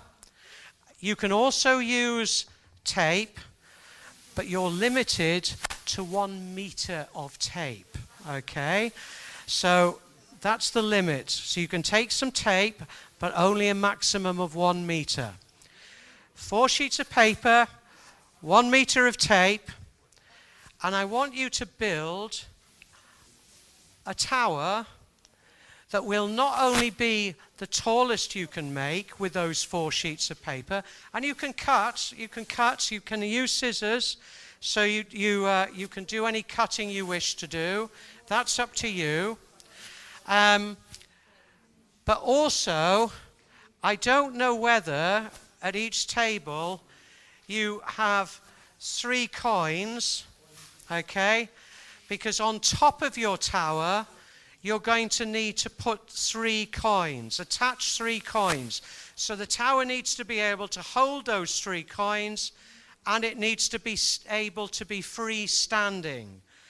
So you're not going to be able to use tape to tape it to the table, okay? It has to be freestanding, and it has to be as tall as possible, and it has to be able to hold the 3 coins.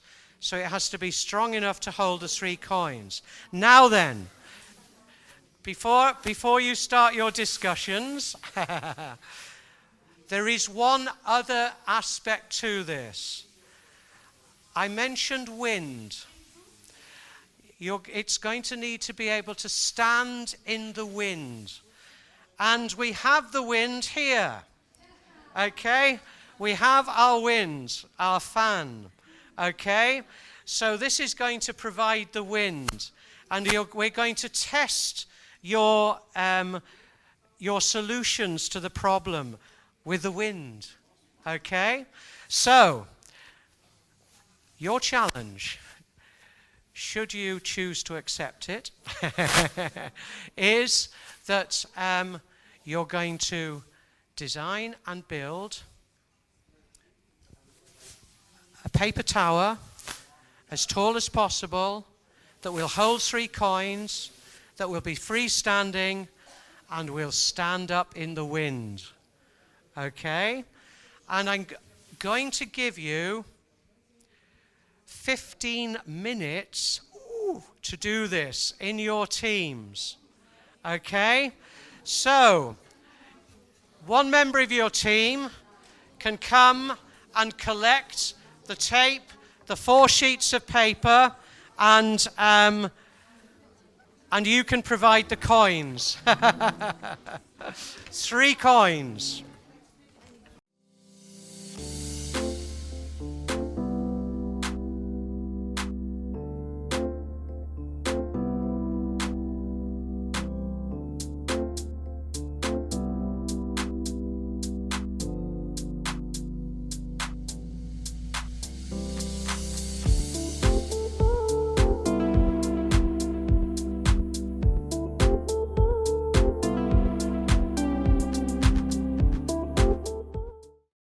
Okay. Thank you, everyone. Can we please please sit down now? Thank you.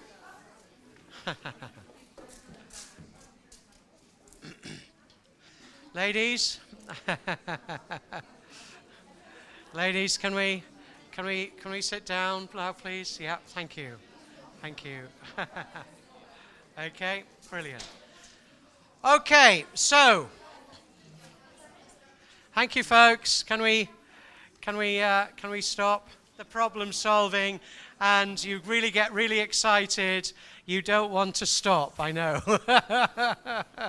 So, now then, I set you a challenge, a problem to solve.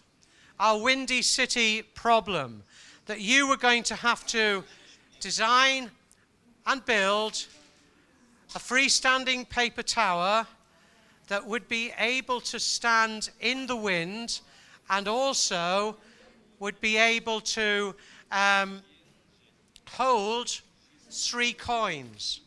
Okay? So, you've all built towers. They're all freestanding. They all have 3 coins on top of them. But, of course, we haven't yet tested them in the wind. So, our final criteria for assessing our towers is the wind. So, what I'm going to do now is I'm going to bring each group to the front to test their tower. I'm going to be very generous. I'm only going to set the speed at the lowest speed to start with, so we can test it in a gentle breeze before we really expose it to the wind. Excuse me. So, what I'm going to do is I'm going to work around the room. Okay? We'll start with this group. So, if you would like to bring your tower to the front, and folks, if I could stop you and listen. Thank you. Thank you. When you come to the front, when we test your tower, I also want you to tell the group, the whole group, the class, how you've solved the problem, how your solution works. Okay? So you need to explain the thinking behind your solution. Okay? That's really important. So you're not coming and testing, just coming and testing. You're also explaining how your solution works. Okay? So, it means that other groups, you're going to have to listen to this. So, please, when we're, folks, that means you're going to have to listen, okay? I want you to listen to the other groups and their explanations, because what we're going to then be thinking about later are questions to do with the solving of the problems, how well the solutions worked, whether they could be improved, and the maths, science, technology, engineering, and maths, and the science, technology, engineering, and maths that have been applied in the solution that for this challenge, this engineering challenge, okay?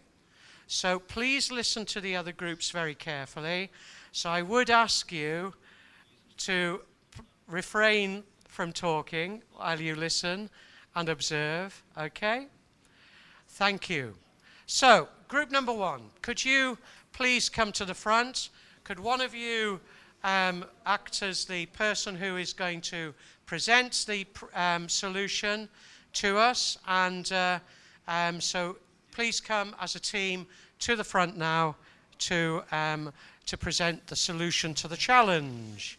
Okay, so please come on down, and I'd ask one of you to... Okay, so we're going to be fair. We're going to set each tower 1 meter from the wind, from the fan, okay? And as you can see, that this tower is freestanding, it has the coins on the top, and it's withstanding the wind at the moment. So what I'm going to do is I'm now going to increase the wind to level 2, and we'll see what happens. And as you can see, our tower is still standing. And now as we increase it to level 3, let's see what happens. Okay, so at 1 meter, Устойчивый, да? at 1 meter, it's still standing in the wind. Well done. Good stuff. Excellent. Now who's going to present how it works? Tell us how it works. Здравствуйте, уважаемые коллеги. При конструировании данной башни мы посчитали, что, во-первых, у башни должна быть очень крепкое основание.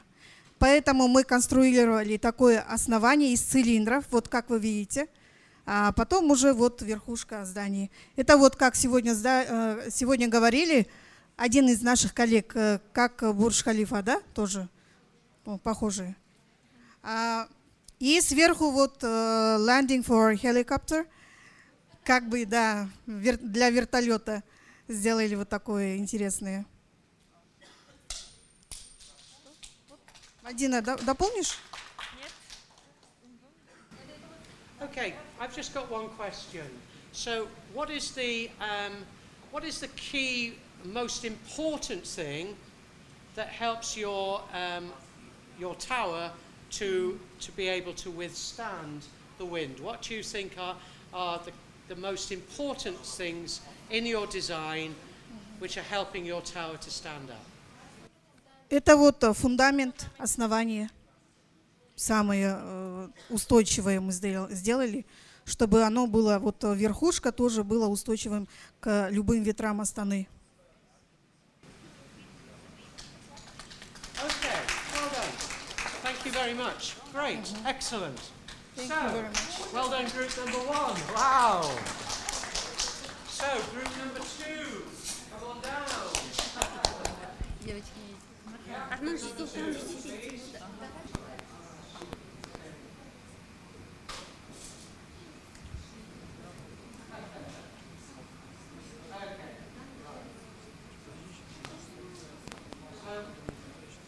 Okay, so we have it at level 1.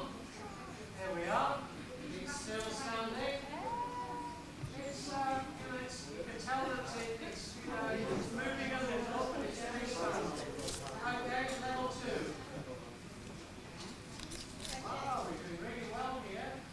Yep, and level 3. Very good.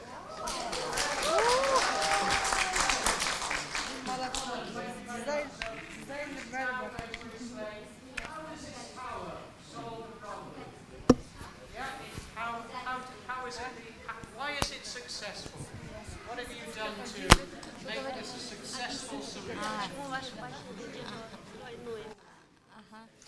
Значит, здравствуйте, уважаемые коллеги. Здесь за основу мы взяли пирамиду. То есть мы вспомнили Эйфелеву башню, честно говоря, и взяли основу пирамиду. И за счет этой пирамиды вот эта вот башня удерживается.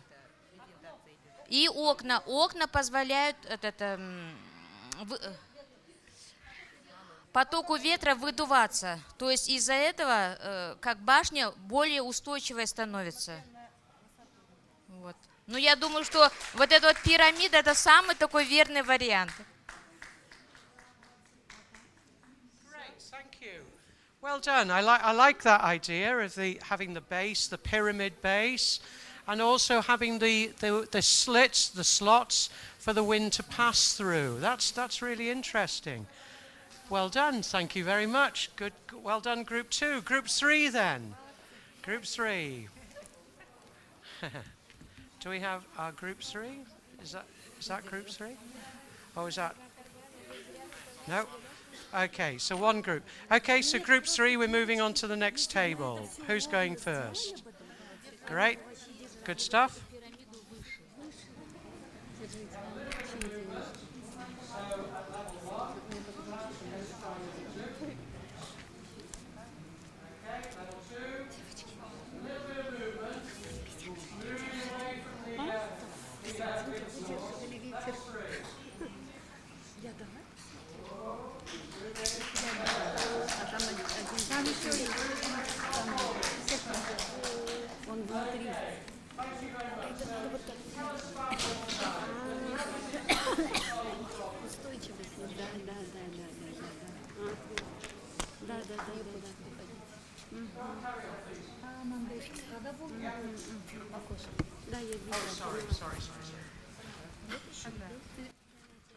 Добрый день, коллеги. Мы здесь использовали принцип работы юрты. Юрты, сами знаете, там вот здесь там киреге, здесь ух поставили и таким образом. И здесь поставили принцип работы еще казана.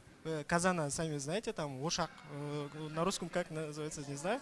Но здесь главное, мы думали, что принцип, чтобы монетки не упали. Здесь ни в коем случае монеты не упадет, поэтому 3 сторон поставили, хотя там какой бы там волны не было, да, там будет стоять, да. Все, спасибо. Okay, one thing, you've used 3 legs, as it were. Excuse me. Why did you choose to use 3 legs in your design?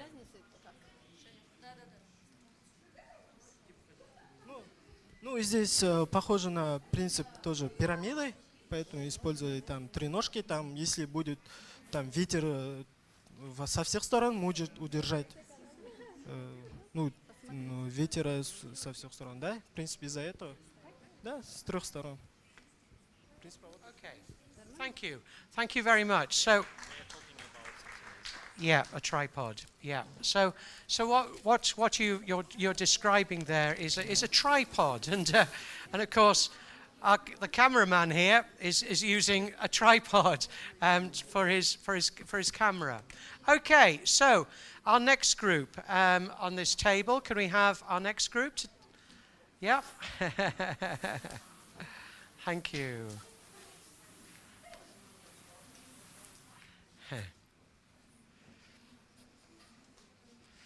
Yep, thank you.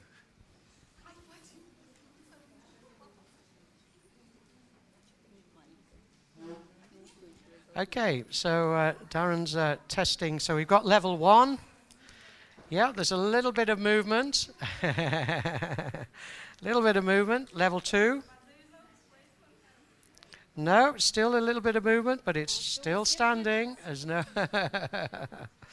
And level 3. We're at level 3 now.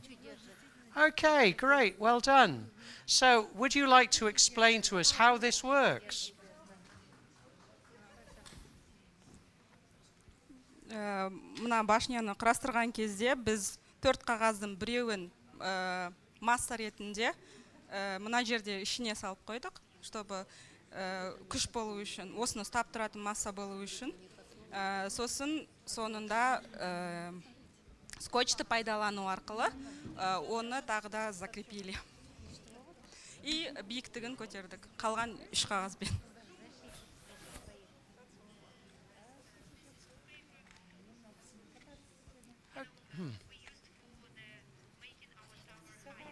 Okay, great, thank you. So, well done. Well done. So, another slightly different solution here. They had the base, it was larger at the bottom than at the top, but also they added extra mass, extra paper to the bottom to give it that extra mass at the bottom of the tower to be able to strengthen it and keep it in place. Great, well done, thank you very much. Wow, so moving on, our next group, next table.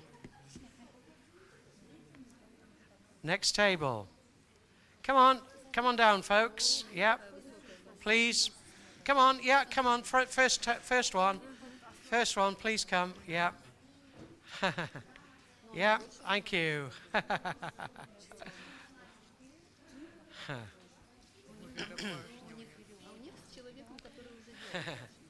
I'm leaving Darren to do the testing. Okay, so, yeah, we have our 3 coins on the top. Okay, so level 1 speed. Yep, it's standing, a little bit of movement. Level 2, a little bit more movement, but still standing. Level 3. Still standing. Okay, a little bit of movement. Okay, great. Thank you very much. Well done. Brilliant. Okay, so tell us how it works. Ну, мы здесь, наверное, использовали все те же принципы, которые использовали остальные команды, что основание должно быть первое шире, второе тяжелее.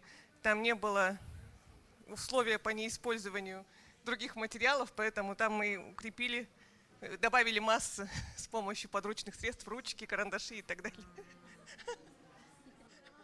У учителей в сумочках всегда есть губнушки, ручки, карандаши, все что угодно. Наши ножки укреплены конкретно красной ручкой, синей ручкой и черной ручкой. Так что похлопайте сами себе, дорогие наши учителя.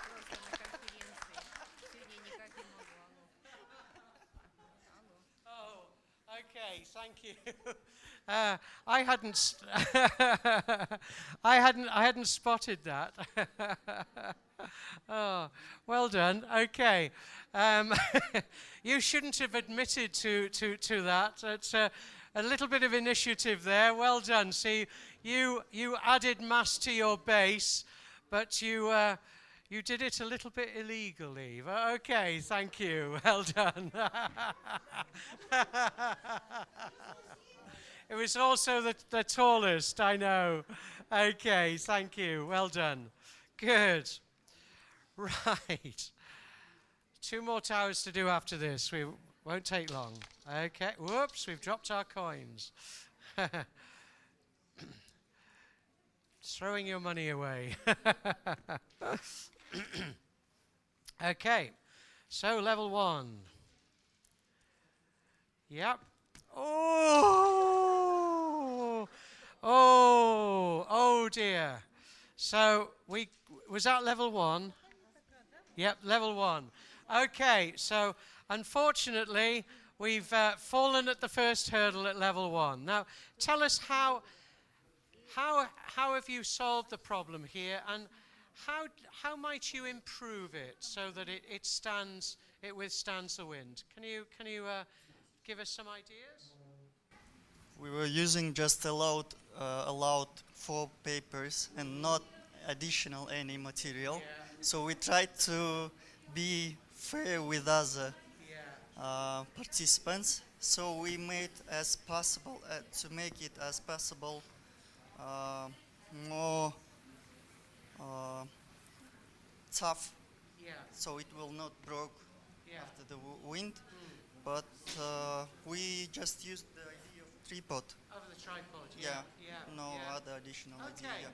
Well, I'm actually surprised it didn't stand up, you know. So, but I think that maybe when you look at the design, you might think of things that you might slightly change so that it would withstand the wind. But well done, thank you very much. Good, well done, thank you, group. Brilliant. Now, while this group are getting ready, getting started, I think this is really important that the group over there whose tower just fell over, I don't see that as a problem. They still had a solution to the problem. And something which is really important is that no solution is perfect. And so any solution can be improved. That's why we test it. Yeah? And if it doesn't quite work the way we hope it'll work, we can improve it. And this is something which is really important when students are involved in engineering design, in solving problems. They test their solutions, they modify their solutions and improve them. So the group over there have developed a solution, they've tested it, and now the next stage is modifying and improving. But well done, groups. Thank you very much. Thank you. Okay, so how are we doing? Level 1. Level 2. Level 3. Level 3, yep, okay.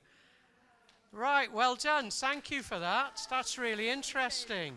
Can you explain it to me? Explain it to the group, please. Как уже сказали предыдущие участники группы, мы работали по тому же принципу, то есть нижняя часть более широкая, а верхняя часть, то есть, более узкая, чтобы башня удерживалась, то есть сохраняла свое равновесие. Да, и к тому же она вот такой вот формы, потому что мы решили сделать ее оригинальной, то есть это подобие Пизанской башни.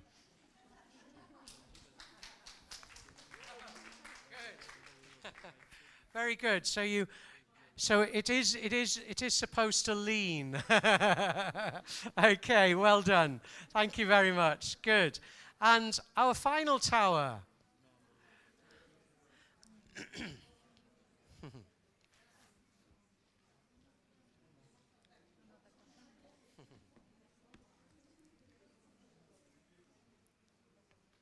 Okay, thank you. We have our 3 coins. It's freestanding. Oh! Oh, our tower is leaning and then it fell. We'll try again. Okay. Yeah, one more time. Okay.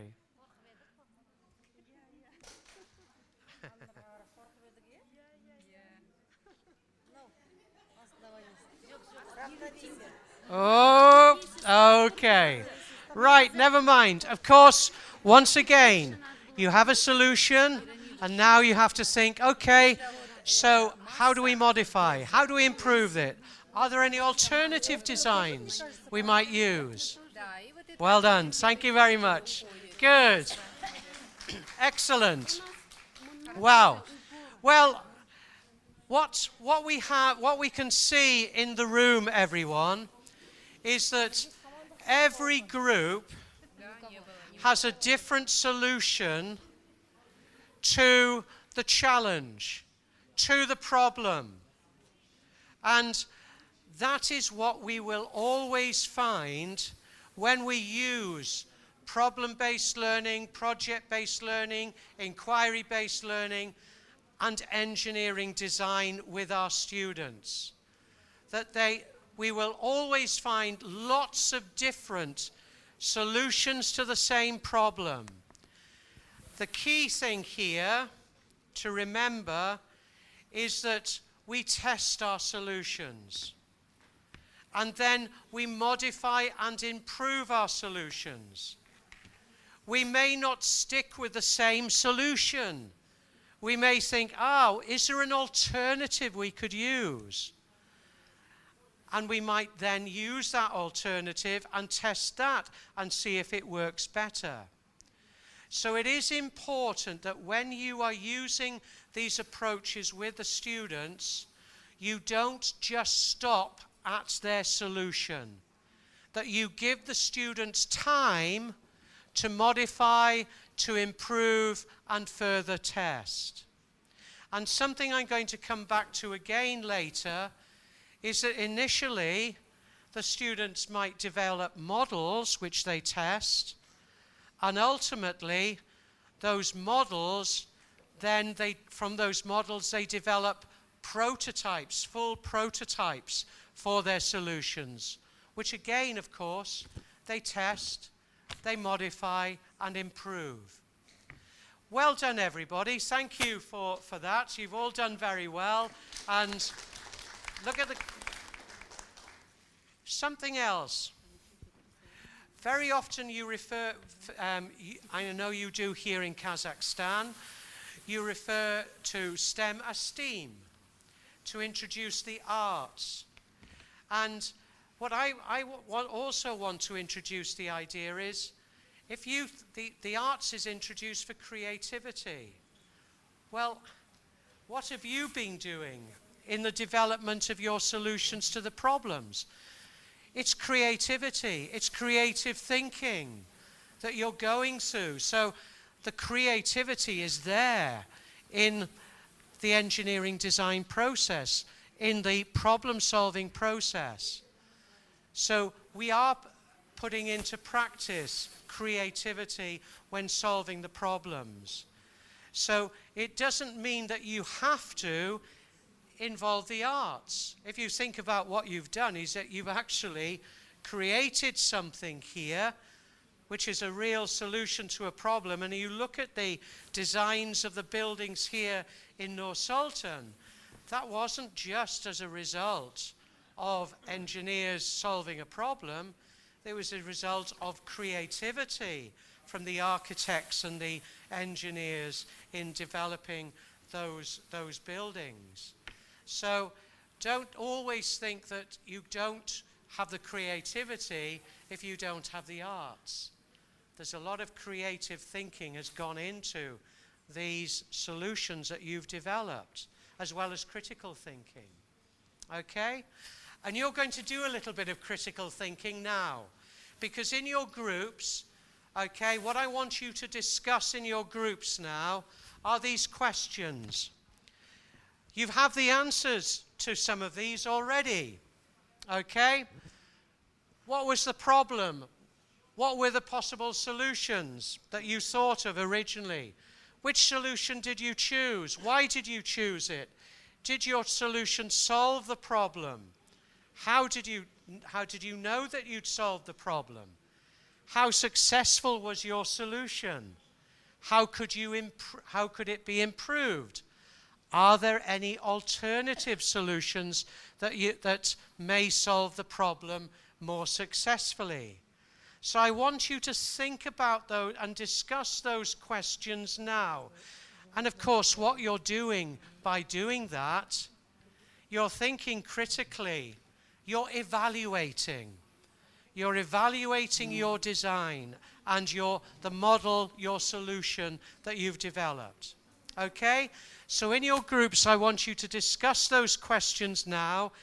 I'm going to give you 5 minutes to do this, and then I'll ask different groups for answers to different questions. Okay? So 5 minutes discussing those questions. Okay, folks? 5 minutes. Yep. Carry on.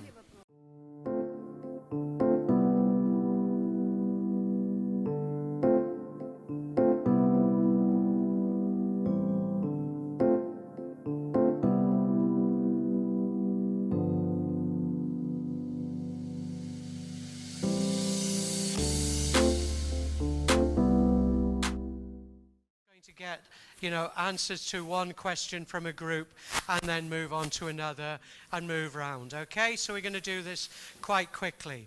So, this group, what was the problem?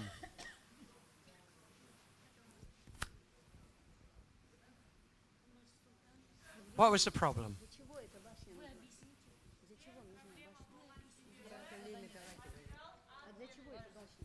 Бізде болған проблема, бізге материал аз берілді.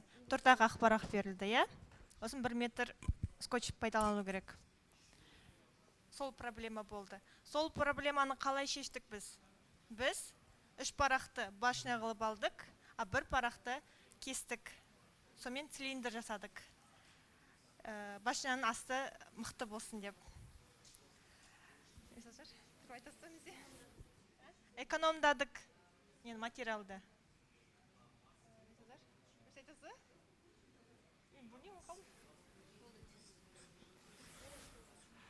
Okay, thank you very much. So, what we have here is that the problem, don't forget, the tower had to be as tall as possible, it had to be freestanding, it had to hold 3 coins, and as you mentioned, the other constraints that we had,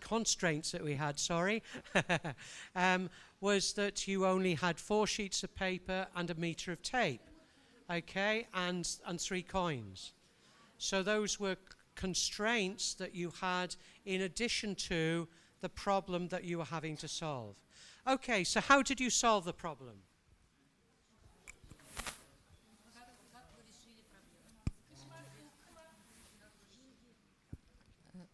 Значит, у нас проблема была с пирамидой, мы не могли ее укрепить. Так как у нас лист был прямоугольной формы, мы разрезали квадрат, а вот этот прямоугольник сделали как фундамент. И еще вот эту пирамиду укрепили именно на этот фундамент. То есть вот так вот мы решили проблему и укрепили нашу пирамиду. Вторая проблема – это установка самой башни в эту пирамиду. Вот тоже. Ну, мы тоже ее заклеили как бы и закрепили вот нашу башню. И все. Okay, thank you. Well done. Thank you very much. So your solution was the pyramid at the bottom, okay, and then you had the tower coming from the pyramid. Okay, that was your solution. This group here, did you have different ideas to start with before you had this final design? Did you have any other ideas, other alternative solutions before this final solution? And what were they? Сконструировать максимально устойчивую башню, выдерживающую нагрузку, аэродинамически устойчивую. И поэтому на другие вариации у нас, можно сказать, времени и не было. Мы вот только на вот этой вот башне остановились. Что вы еще сказали? Okay, that's fine. Все вроде бы. Thank you very much. The problem, yep, and were there any improvements that you could make to your solution? Okay. Unfortunately, our main engineer just ran away. Sorry. But we were discussing at first his idea for 4 in the basement, 4 labs, and another idea for 3. So it was an engineering problem. What is the most powerful and which can withstand the wind? But anyway, we have chosen the one solution, and even, you see, our tower was not right here, but it worked. How could you improve it? Improve? You saw that we did find another objects to make it more stable. Yeah. Because in the task there was we could do that. It was not written in the task that we could not. Okay. Thank you. Я продолжу идею коллеги. Мы в перспективе добавим еще арт-дизайн, но, как первая группа сказала, у нас были очень ограниченные ресурсы. У нас не было ресурса маркеров, фломастеров, карандашей, кисточек и красок. Но на нашей башне будут розовые цветы.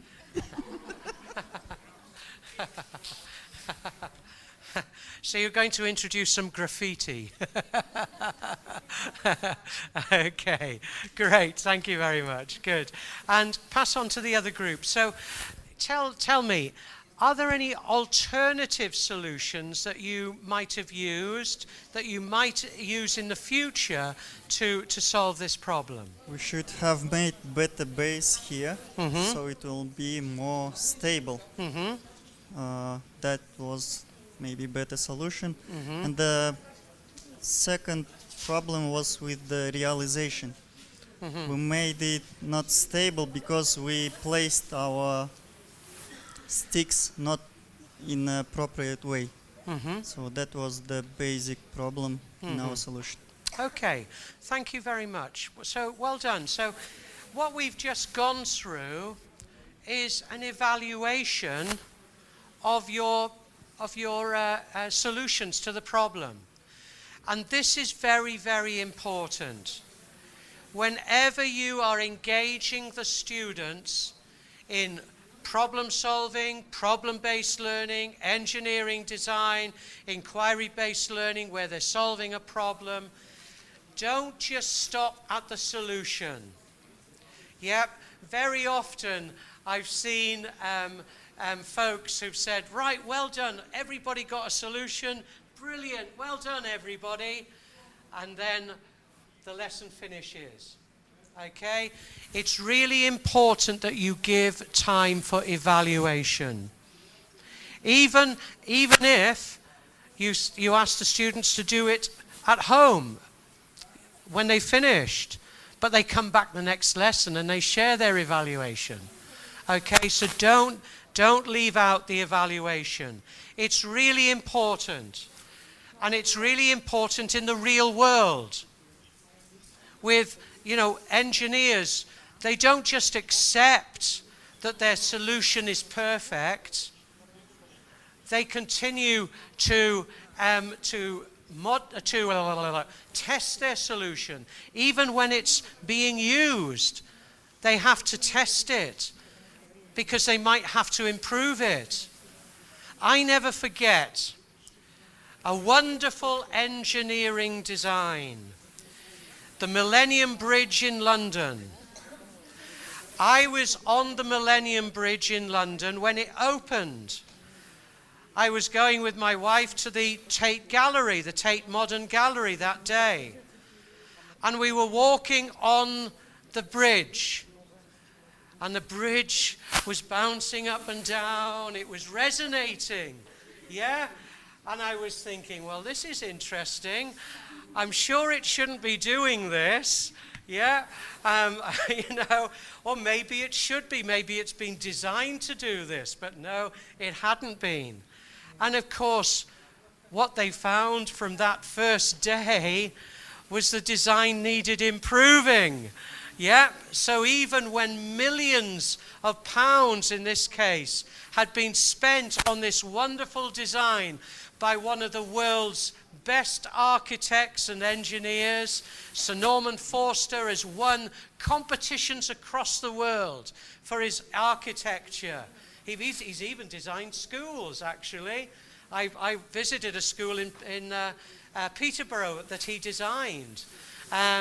But unfortunately, in this case, the Millennium Bridge, that design didn't quite work, and it had to be improved.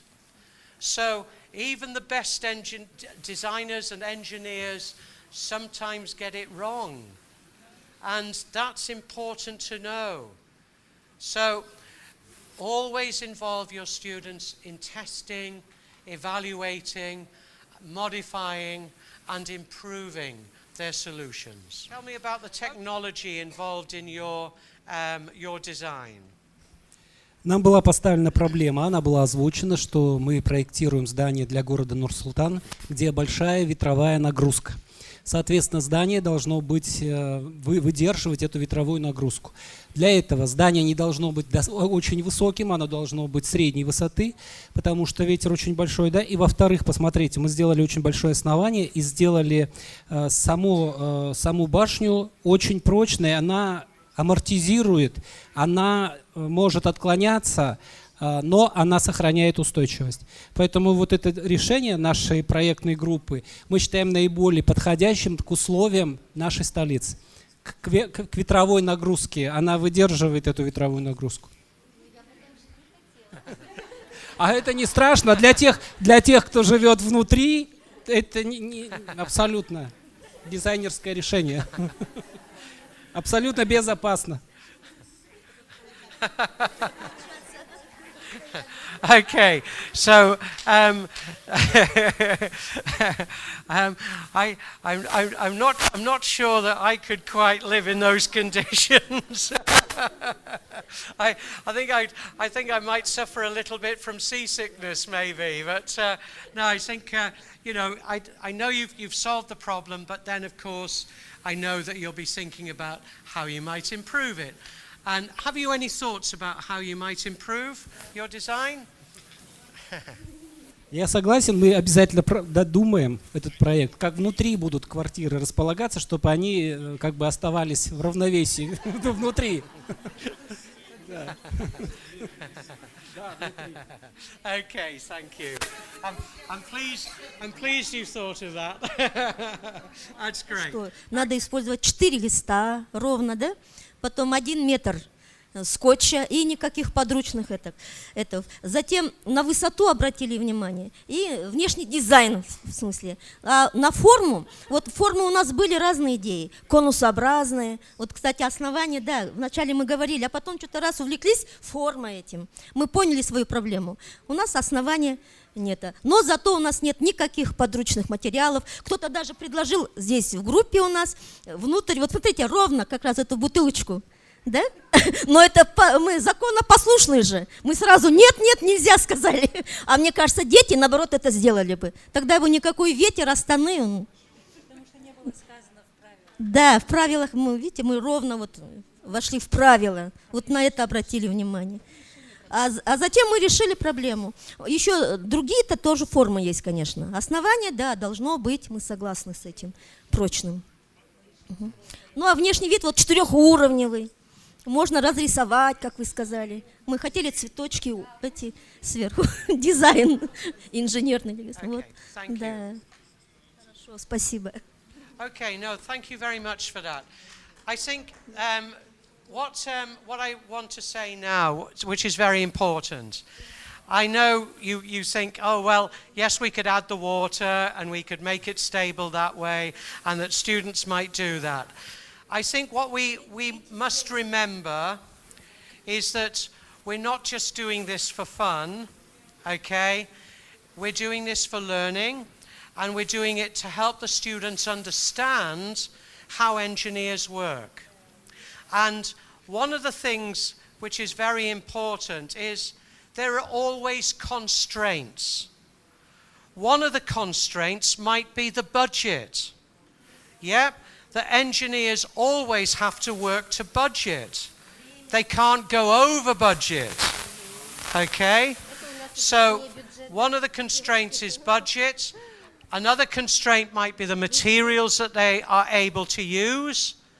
So for example, these days, engineers might be having to use sustainable materials in the solutions that they're developing. For example, so those are constraints. Yeah? So, although we had some fun here, I think what is important is that you actually were getting that engineering experience. You had a problem to solve, but you also had constraints within which you had to work. And this is, I think, is important to emphasize with the students, is that in the real world as engineers, you don't have all the money you want to spend, you don't have all the materials you want to use, that there are constraints within which you have to work. And that's why we set constraints within these. So thank you for working, and the time, yes, the time. Thank you very much. Good. Well done. Because again, there are time limits, yeah, in which you have to do these things. Yeah, you don't have forever because people need this bridge or they need this tower. Yeah, and of course, you have to therefore work within the time limits that are set by the client. And of course, if you don't, then it costs you. It costs your company money if you deliver after the delivery date. Yeah? So that's very important. And of course, you can build this into the activities that you run with the students. You could cost up how much each sheet of paper might cost. So you could introduce the idea of costs. Again, the time limits that the students have. So even though this is a very simple activity, we are giving the students that experience of engineering and engineering design, which I'm going to come back to in a minute. But first of all, what I want to do is to just focus on again, draw from this the STEM education, and then come back to engineering design. You mentioned earlier about the forces that are involved in your tower.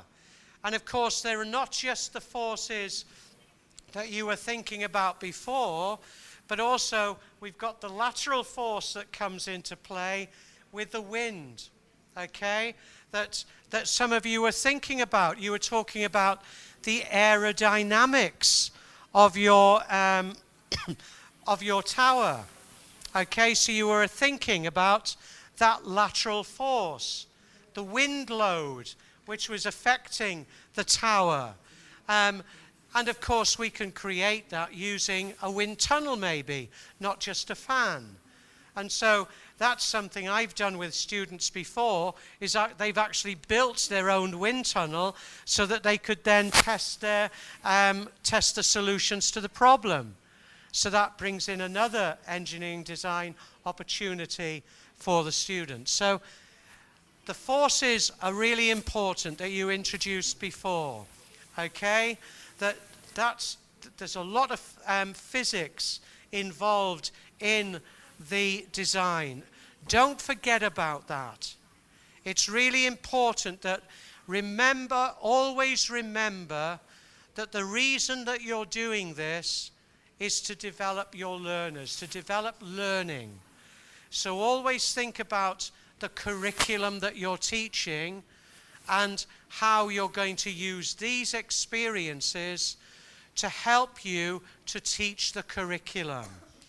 So in other words, if you were teaching about forces, then this is a real opportunity to use this type of activity. If you're a science teacher, but what you're doing at the same time as teaching about forces, and when the students are involved in solving this, depending on the level of the students, you're also introducing mathematics. So I think that is important to recognize that you're not just teaching the science, but the physics, but you're also introducing the mathematics related to that, which might be about shapes.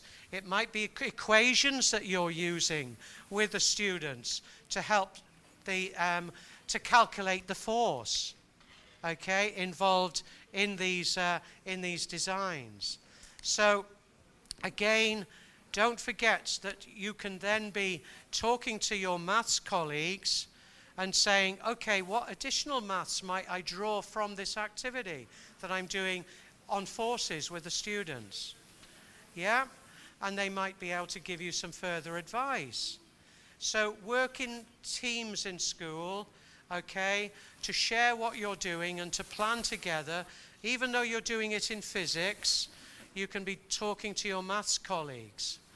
Now also don't forget that the engineering involved in this, okay, what you were doing was engineering. You're solving a problem through the engineering design process. And what you are creating is the technology. The building is technology. That's what engineers produce, is technology. So don't forget, don't just think that technology is the computers we use, yeah, and the phones that we have. Technology is created by engineers, and they go through that engineering design process, and the technology is solving a problem. And so the building was the technology as well. The technology you were using was paper, was the tape. That's technology as well. So you were using technology in the development of your solution, and your solution was technology. Okay? So don't forget that. I think that's really important to remember. Okay? And of course, here we are. These are some other solutions to the same problem, where some of the towers, you know, have got a little bit closer to the wind, so a bit stronger, and of course they've fallen over. Okay, so what I want to do now is just go back to this whole notion of STEM and STEM education before we come back to looking at engineering design. So just bear with me a minute while I take us back and just revisit some of these key concepts that I want to draw out from this work that we've just been doing. And then I'm going to give you another engineering design challenge. So if we think about our components, of course I've mentioned the forces, the materials, the strengths, the shapes that were involved, the measuring, the equations, the calculations the students might have been doing, the technology that we were using, the paper, you used scissors, some of you as well, the tape that you were using, all technology. And of course, don't forget the paper tower was your technology as well. And the engineering is the design and building of the tower. Okay, so you were involved in engineering there. And of course, I hope that what you would have done is modified, improved, and further developed your towers. So, if we think about STEM, okay, I think we all now recognize that STEM is science, technology, engineering, and mathematics. You all know that and recognize that. And the role of technology and engineering, you can find if you want to do some further reading. I've given you the reference. I've given you the link to this. You can access this free on the internet. So at the end, you can see that if you want to learn more about defining the role of technology and engineering in the STEM education, you can go to this. But if we think about science, what we're doing in science is taking our understanding of the natural world forward. That never stops. Scientists are continuing to explore, to carry out scientific inquiry and scientific investigation to take the boundaries of our understanding forward. Okay? And that might be within the natural world on our planet or beyond our planet. Okay? So into the beyond the planet, into the cosmos, learning more about the universe and beyond the universe. Okay? So this is what scientists do, and they do it through scientific inquiry, they do it through scientific investigation. And this is why scientific inquiry investigation is part of curricula in countries across the world. But very often I find in some of the countries I work in, it might be in the curriculum, but it's not, students don't get the experience because it's not examined. Okay, it's not on the test. So sometimes teachers don't do it. But what I want us to remember is that scientific inquiry, scientific investigation is not only important in taking the boundaries of our understanding of the world and the universe and beyond, developing that understanding and taking it forward, but it's also involved in solving problems. That scientific investigation is involved in the tests that we carry out on our solutions, the parameters, in identifying the parameters for the solutions. So it's very important not only in developing our understanding and continuing to develop our understanding, but it's important in the solving of the problems. Also remember, as I've mentioned, that technology is the modification of the natural world. Yeah, that all of these technologies are modifications. Yeah. So what they're helping to do is maybe make our lives easier. Yeah? So the technology has been developed to improve the quality of life, to improve the environment, and so on. Okay? So it's there to solve problems for us. The technology is the solution to the problems. Yeah? You know, you think about just the scissors that you were using. At one time, we didn't have scissors. Yeah? So the technology was developed to solve that problem, being able to cut paper or cut whatever you wanted. Yeah? Cut hair. Yeah? At one stage, we didn't have scissors, but that technology was developed to improve things. Okay. Also, of course, as I've mentioned, the technology is created by engineers. Okay? And that is very, very important. If it's in a physics classroom, a biology classroom, or chemistry or geography, they're going to be applying that subject, plus they'll be applying mathematics. So they're going to be involved in using at least 2 STEM subjects to solve a problem. And then, of course, if they will also be using technology, it might be information technology they're using to do research, to record their results, to process their results. They might be using spreadsheets and so on. They might be using design programs. They might be using modeling to simulate.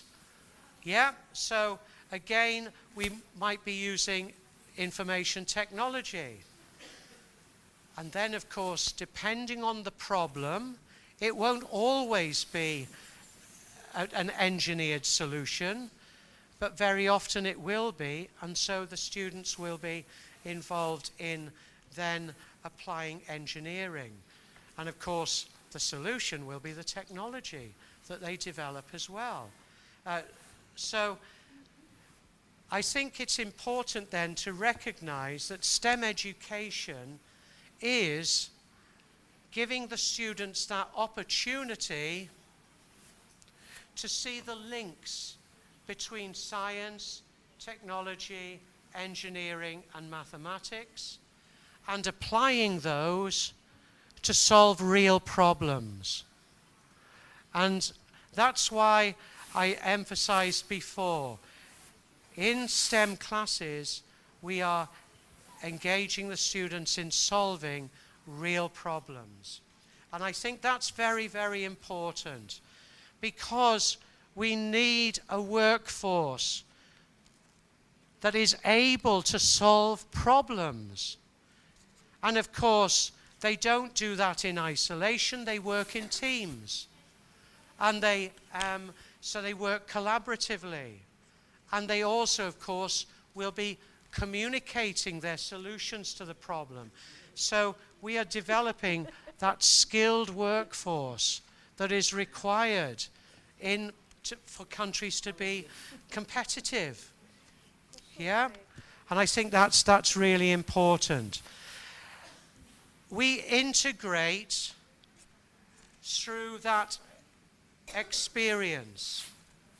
I'm not saying that you have to be developing a program in your subject where you're delivering all 4 or 3 subjects of the curriculum. If you're a science teacher or a chemistry teacher, biology teacher, you are delivering your curriculum. Okay? But when you're involving the students in solving problems, they're also doing mathematics, and recognize that. They're doing technology, they're doing engineering maybe as well. So I'm not saying that you have to be delivering the chemistry curriculum, the mathematics curriculum, the technology curriculum. You're delivering the curriculum of your subject. But through those problems, you're giving the students that experience, that STEM experience, where they're applying those other subjects as well within your subject. Okay?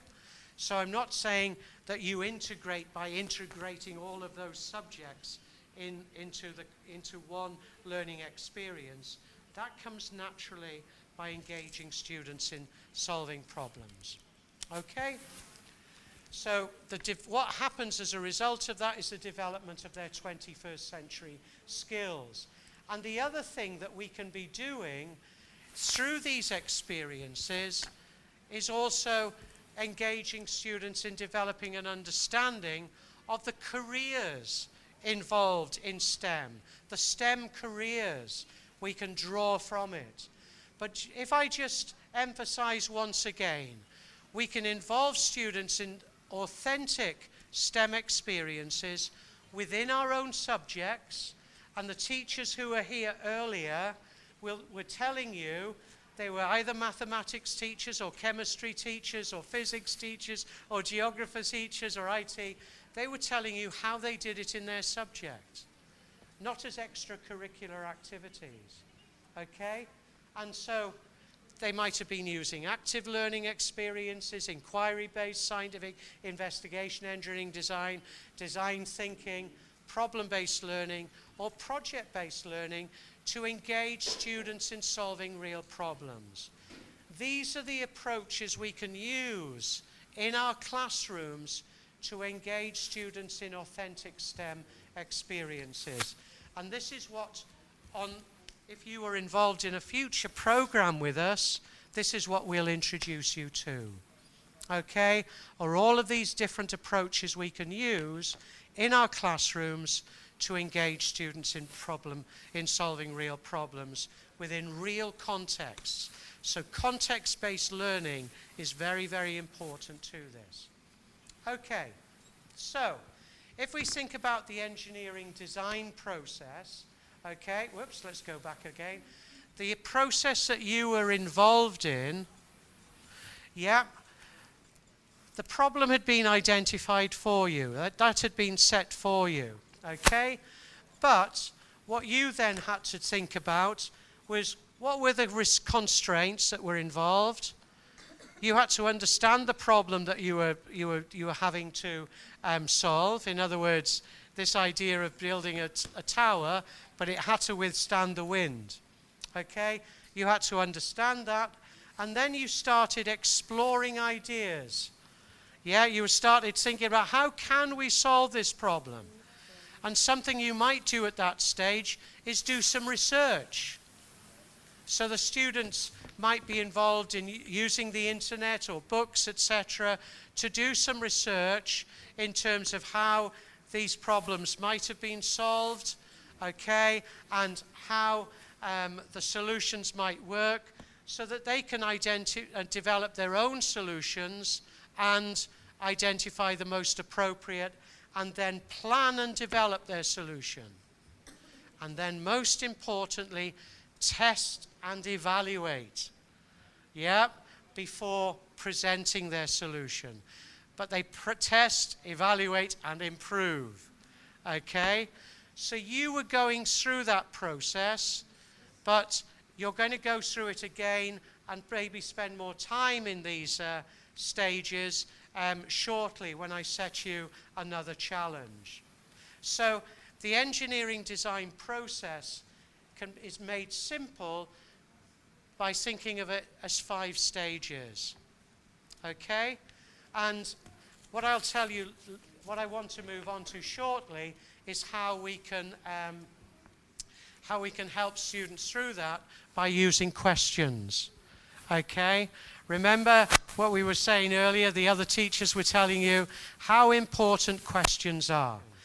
That's important in helping students to identify their solutions. It's important in helping them to test their solutions, and so it's very, very important in the process. Why do we need STEM? Well, I'm not going to go into lots of detail, but you found it from the teachers this morning, it raises the motivation and achievement of students. When I first used it, dare I say, it was 1987 when I first used STEM in my classroom. And I couldn't believe the effect it had on my students. they were knocking on my door wanting to come into the room and get on with solving their problems. And what they were doing was they were developing mini fermenter systems, okay, a continuous flow mini fermenter system. And they really wanted to solve it, you know, and so the motivation was there, okay. So highly motivated students become high achieving students, no matter what their ability. Yep, they achieve higher because they're motivated. It builds that strong literacy level in terms of STEM literacy. Yeah, that's really important. That comes from the activities that we've already been involved in. It also increases diversity and equality, and inclusion. You remember the teacher mentioning about those students with special educational needs and autistic students who are involved in these activities, and how it further improved their engagement in the science lessons that she was teaching. Yeah, I thought, you know, that was one of the reasons why we introduced STEM in the UK, was to increase the number of girls going into engineering and physics. We wanted to increase the number of students from some ethnic backgrounds who weren't going into engineering and science. So we were trying to address that equality aspect of work in the UK. And of course, we also wanted more engineers. Yeah, we need more IT people in the UK. So STEM was also addressing those shortfalls in the workforce. So preparing that workforce is really important. And so our experience, for example, in the UK, and the same experience in Southeast Asia, is trying to address these issues through STEM. Okay? So what I want to move on to now, oh gosh, we've jumped so much, haven't we? But I'm going to give you another challenge. Okay? Your challenge, no, just before I do that, let me just take you back. You know how important questions are. I've mentioned questions. These are lists of questions which you could choose from, and we can, you know, to help the students through the process. Yeah? So, remember the teachers were telling you before, they developed their PowerPoint slides, and on those PowerPoint slides wasn't information, it was questions. Okay? So, important questions to ask.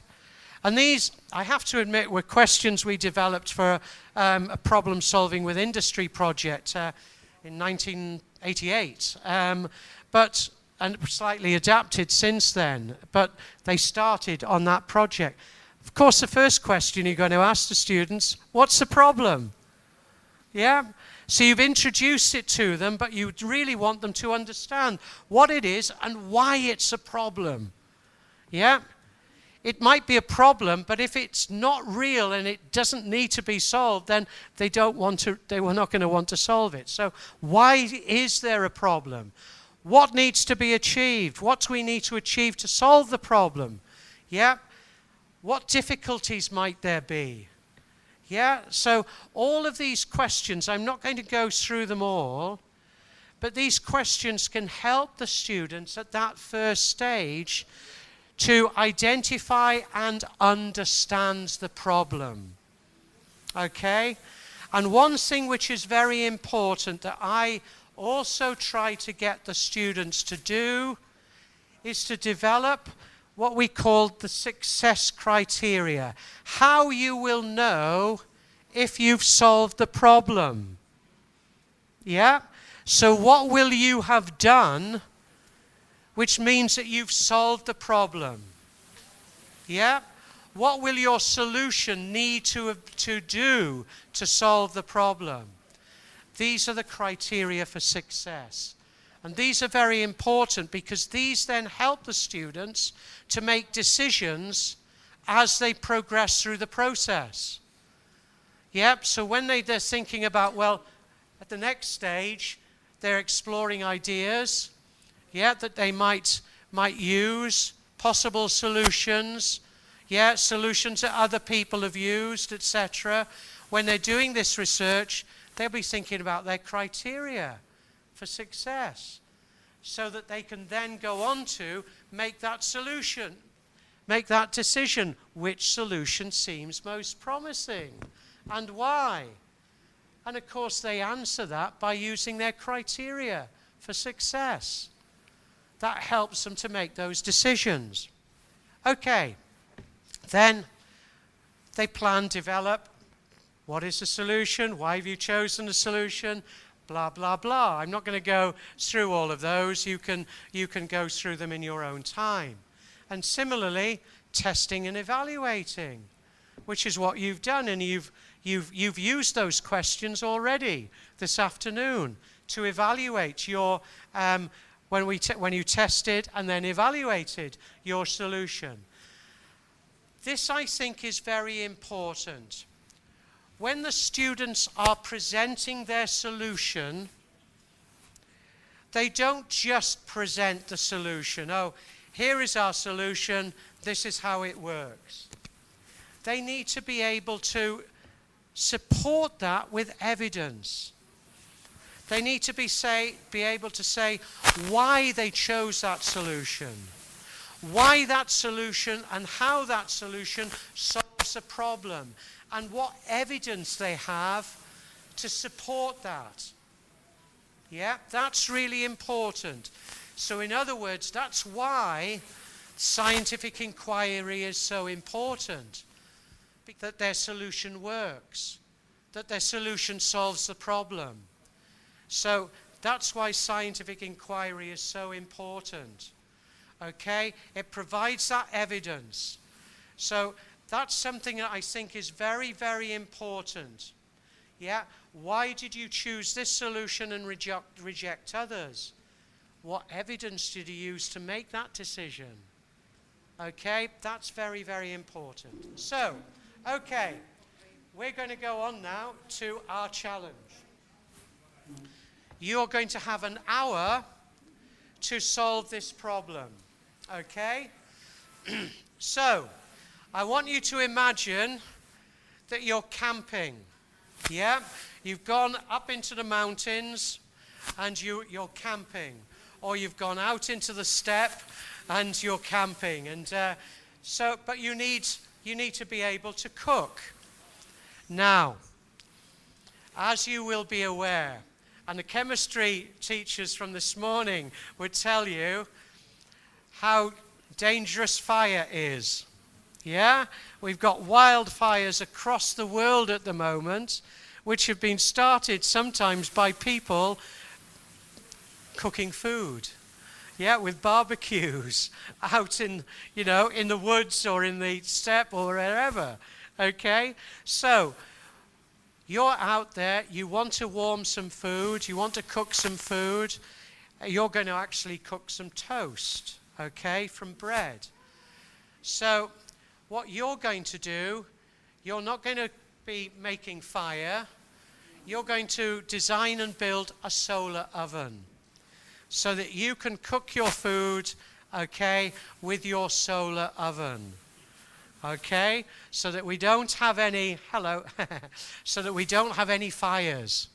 Okay, so you're going to need to develop, design, you need to understand the problem, you're going to need to think about possible designs.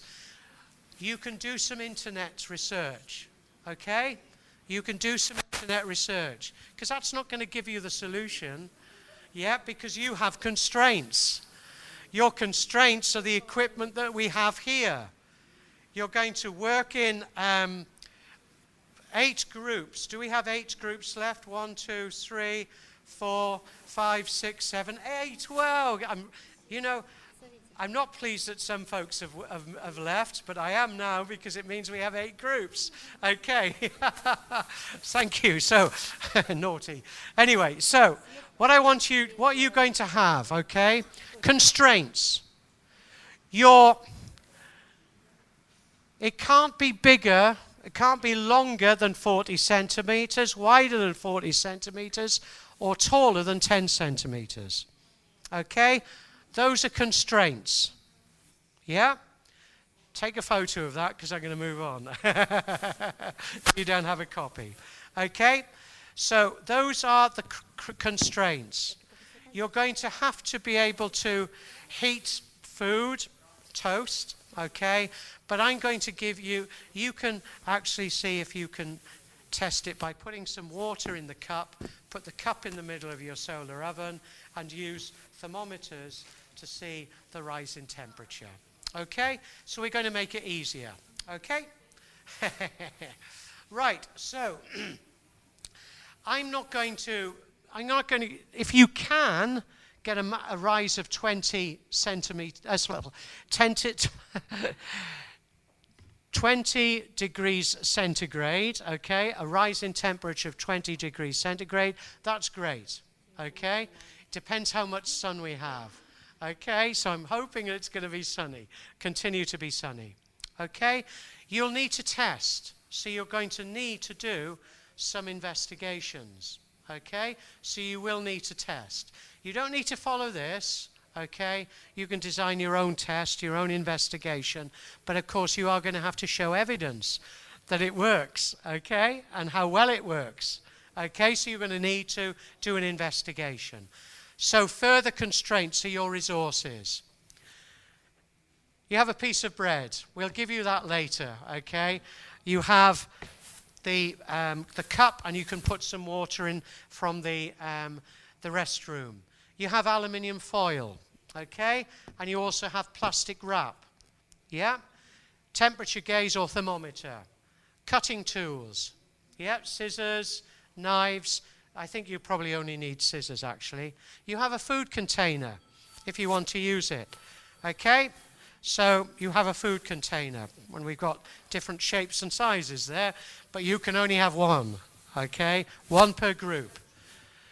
If we have no sunshine, I do have some lamps for testing our solar ovens. You have various paper products, and you have sticks, okay? So you have different sheets of paper, okay, and card, okay? You can only have one sheet. We have more card here as well, okay? So please don't take multiple lots.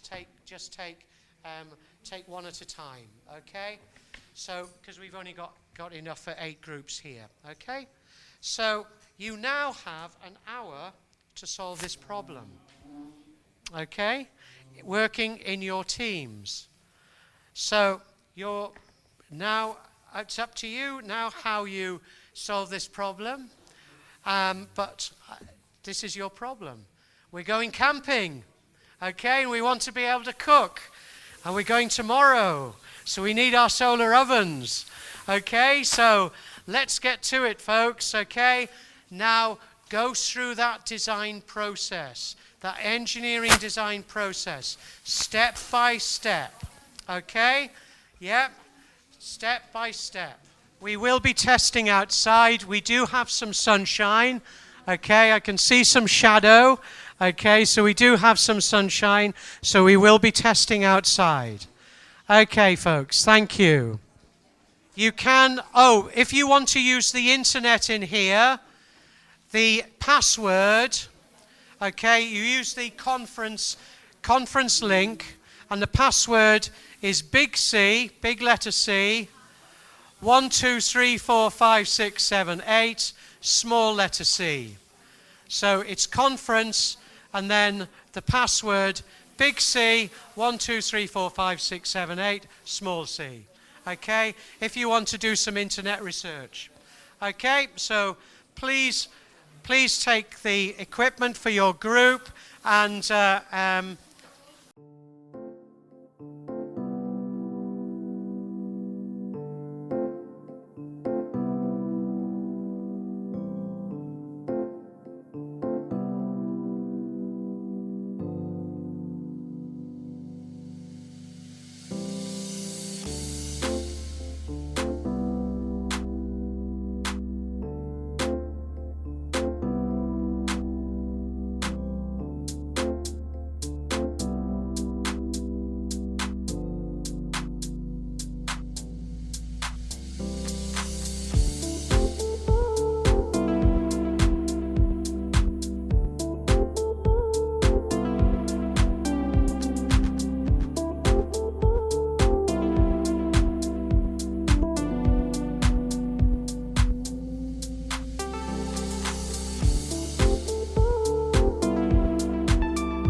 coming back. And well done, everyone. But of course, we've not finished yet. I'm going to, if you please excuse me, I'm not going to there isn't time to ask every group to share, to explain, to evaluate. But I'm just going to ask this one group, because they were at the front already taking photos. So I'm going to ask this one group to share with us their solution to the problem, how it worked, did it solve the problem, what evidence do they have that it solved the problem, and are there any improvements they would make to their design? Okay? Қайырлы күн, құрметті әріптестер. Біздерге берілген тапсырма бойынша қолда берілгендер пайдаланып, білеміз ғой жасауды. Бізге берілген материалда, бізде қара материалды бізде сыртын қаптауға қолдандық. Себебі қара түс ол жылуды, күннен келген жарықты жұтады, сондықтан да ішке қарай жылу беретіндей. Сонымен бірге қара жәшігіміздің ішін фольгамен қаптадық.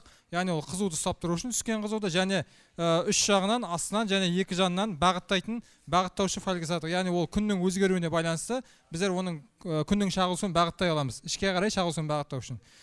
Сонымен бірге бетін біздер салафанмен жаптық. Яғни ол да берілген материал. Ол дейтін іштегі қызуды ұстап тұру үшін. Яғни теплицаның қызметін атқару үшін, іштегі қызу далаға кетіп қалмас үшін. Осы бағытта біздер жасап шығардық, яғни төбесінен де қарамен түсірдік, себебі күннің түсуіне байланысты бұның өзі жарық жұтатындай етіп. Яғни материалдарды осы бағытта пайдаландық. Рахмет.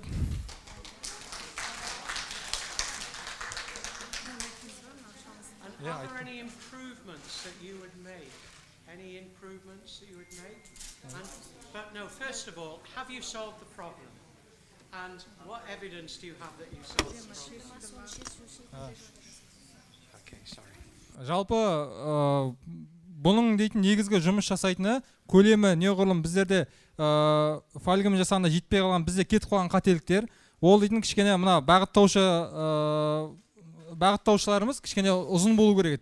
Себебі дейтін ол күн түскен уақытта біздерге бағытта келесі кеткен бізде қателік, ол мына бағыттайтын нәрсемізбен мына екеуінің арасын есептеуде бізде қателік кетіп қалды. Себебі дейтін мына неғұрлым үлкендеу болып, және аузыңа несі үлкен болатын болса, жалпы мына орналастыратын жауызымыз. Онда ол дейтін бізде мына бағыттаушыны еркін жасай аламыз. Бізде мынауымыз қысқа болды. Соған байланысты кішкене бағыттау жағынан жұмысымызда келмей алды. Бірақ жалпы жұмыс принципі сол бағытта жасадық. Яғни оны далаға алып шығып, күнге қойғаннан кейін бағыттау барысында біздер сол қателікті көрдік. Яғни жетпей қалған нәрселер, осындай нәрселерді, яғни ескермей қалғанбыз деген сияқты қателіктерді. Thank you. Okay. Okay, well done. Good. So, yeah, please, thank you. Сыртында фольганың жасалу себебі бұл дейтін бізде уақыт аз қалды. Соған байланысты негізі бұл фольга емес, бұл қара түс болу керек. Біздер асыққаннан дейтін солай жапсырып жібердік. Негізі бұл қара түс болады. Фольга тек қана ішінде, үшін бағыттаушында болады. Мына сырты қара түс болу керек. Okay, a good question, and I know what you're thinking. Go on, tell them. Kind of these things in only one side.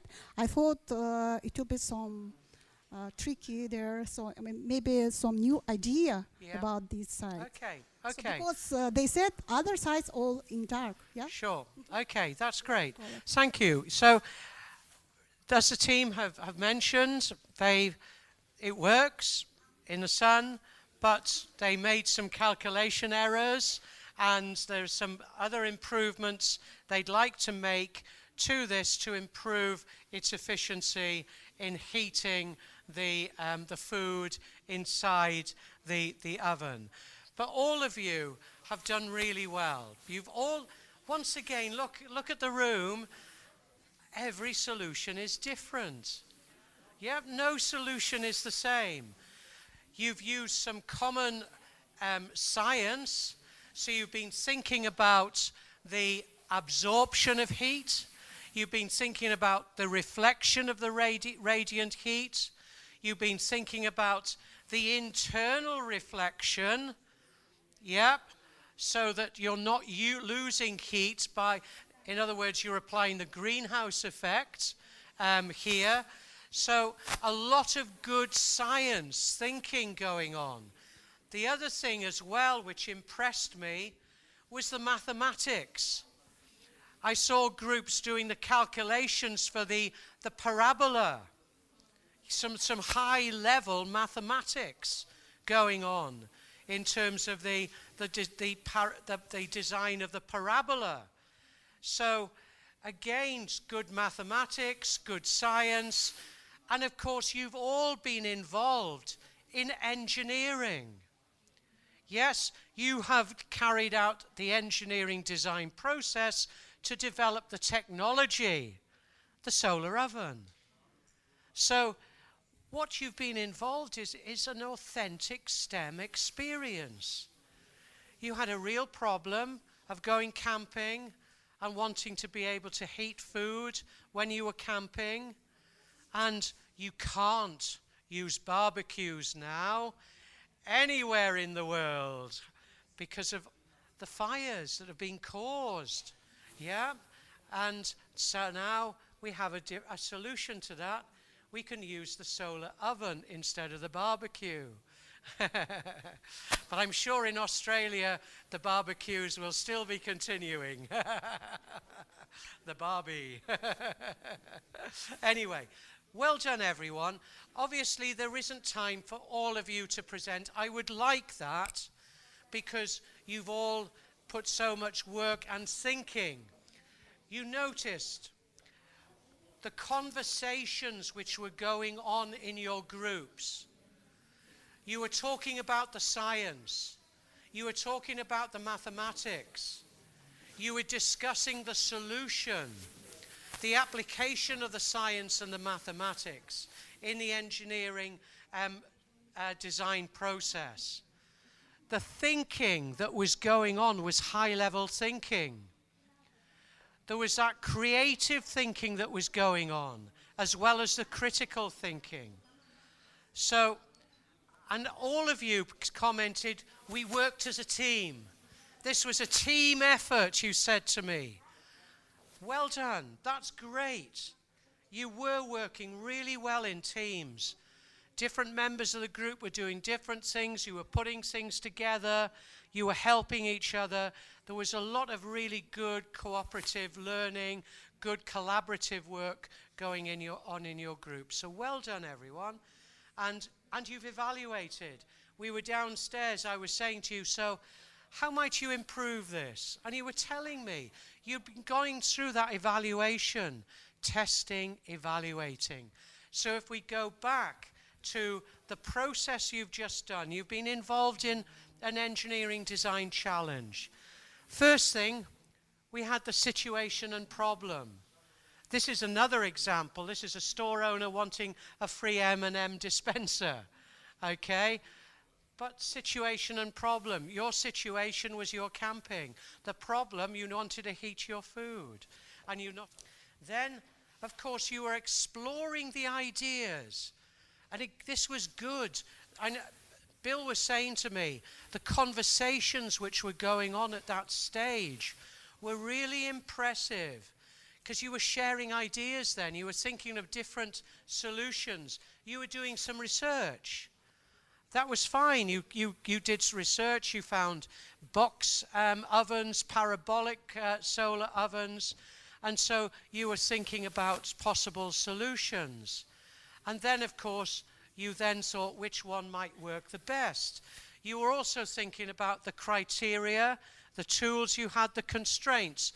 You had more time, of course. This is for the M&M dispenser. But as the team here was saying, you stuck to the criteria. Yeah, those constraints. Yeah, they did. They went for the size, the limitations in the height, and so the group did stick with the constraints, as did many other groups. So well done, you kept to those constraints.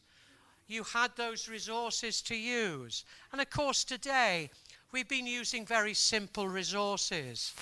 But of course you've developed models, you've tested those models, you improve those models, and then in the workshops at school, you can then start using other materials to build real prototypes and then test those prototypes and improve them. So your students can go through that process of developing their solution, coming up with a design on paper, then modifying that design on paper, then building a model, testing the model, modifying and improving the model, and then developing the prototype using the materials and the machinery that you have available in your workshops at school. And so the students can build their prototypes and test them and modify them and improve them. So they can go through those processes of engineering design. So you planned and developed your solution, you then tested, evaluated your solution, and of course one of the groups now has presented it. But of course I would be really pressing the group in terms of their evidence.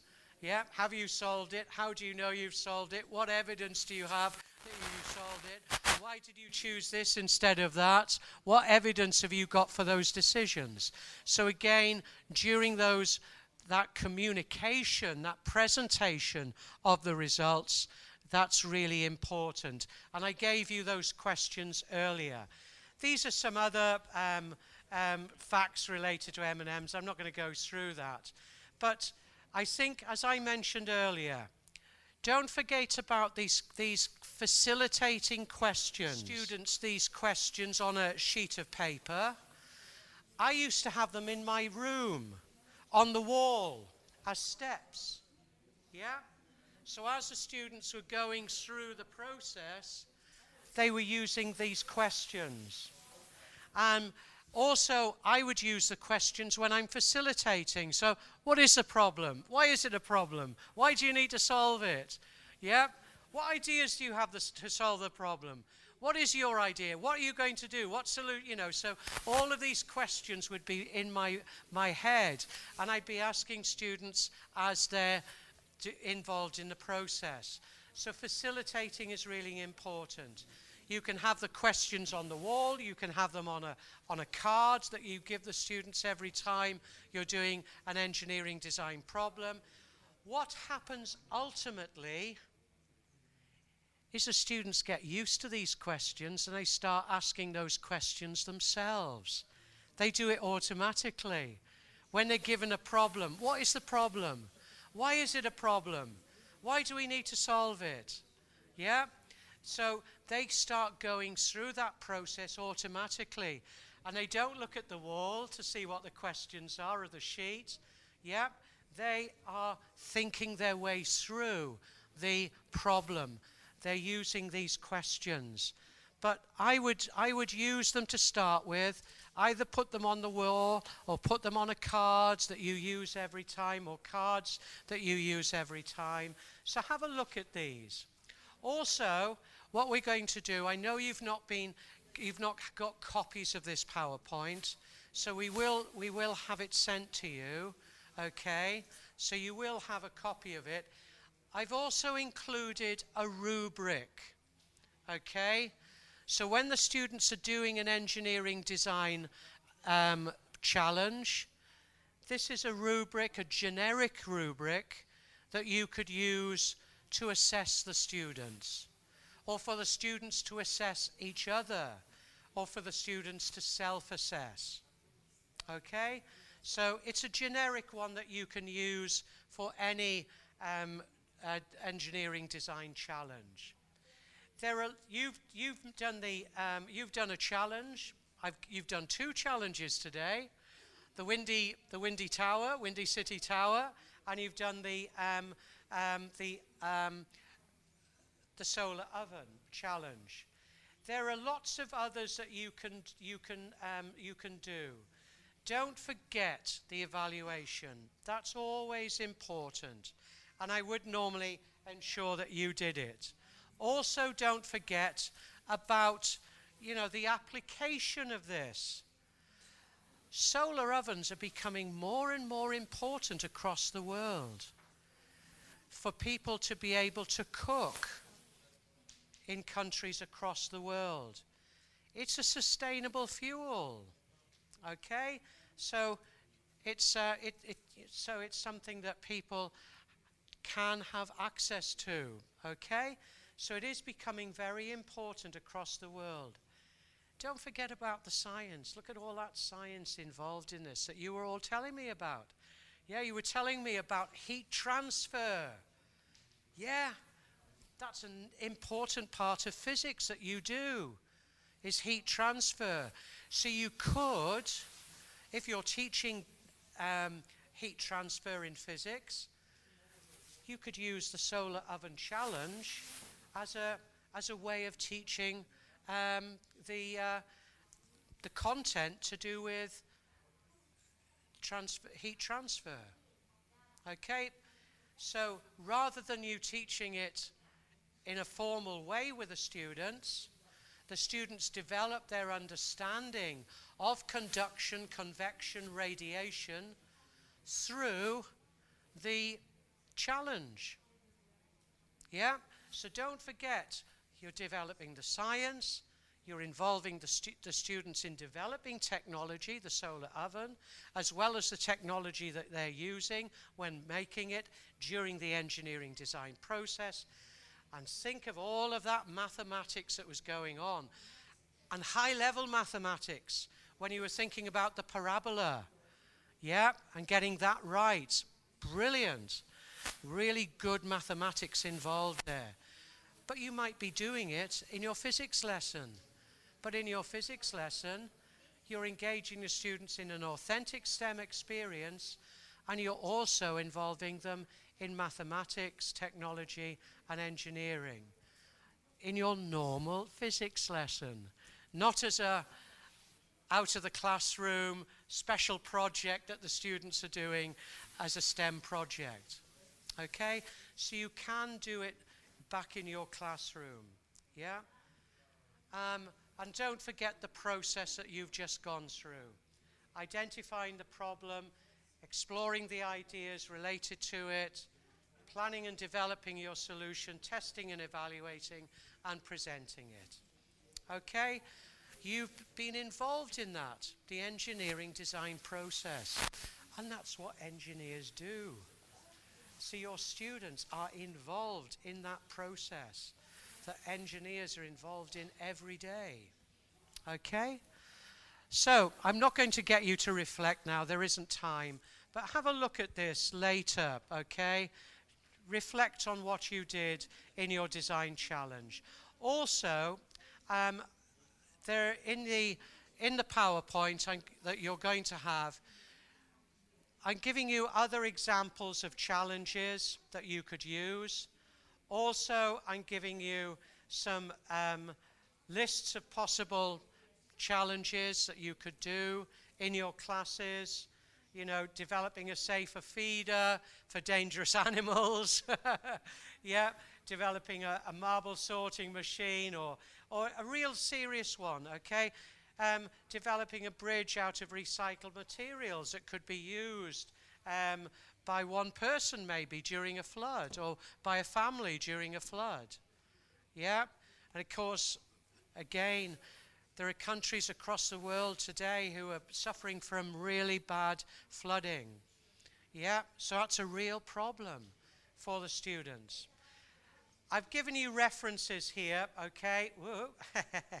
I've given you references to websites that you can go to access engineering design challenges, and I've also given you a post-workshop task. I would love you to do this. I would really like you to develop your own engineering design challenge for for a topic that you're going to teach, either later this month or next month. Okay? So think about what you're going to be teaching, and think about which of the topics you're teaching might provide an opportunity for an engineering design challenge. Okay? Not every topic will be appropriate that you teach, but some topics will be. So look at what you're teaching and think, where could there be an opportunity for me to build in an engineering design challenge. Okay, so I've given you some possible examples here. Yeah, for biology, chemistry, physics, information technology, and mathematics. So I've given you some ideas, okay? Also, what I've given you, I've goes through the process of developing it, setting it within a real context, okay? Providing those constraints for the students, etc. So go through the process that I've went through in terms of those criteria, constraints, resources. Okay? Also, in the PowerPoint, I've given you lots of references that you can go, where you can go, learn more about STEM, learn more about engineering design, learn more about engineering design challenges. So you can use these links, okay, to access those documents. Okay? So you can do some further research yourselves. Okay? So that's provided. Don't worry, you'll get a copy of it. You want me to go back? No problem. I understand. So you will have a copy of this. Презентации будут отправлены всем. Okay? So thank you all very much this afternoon. Well done.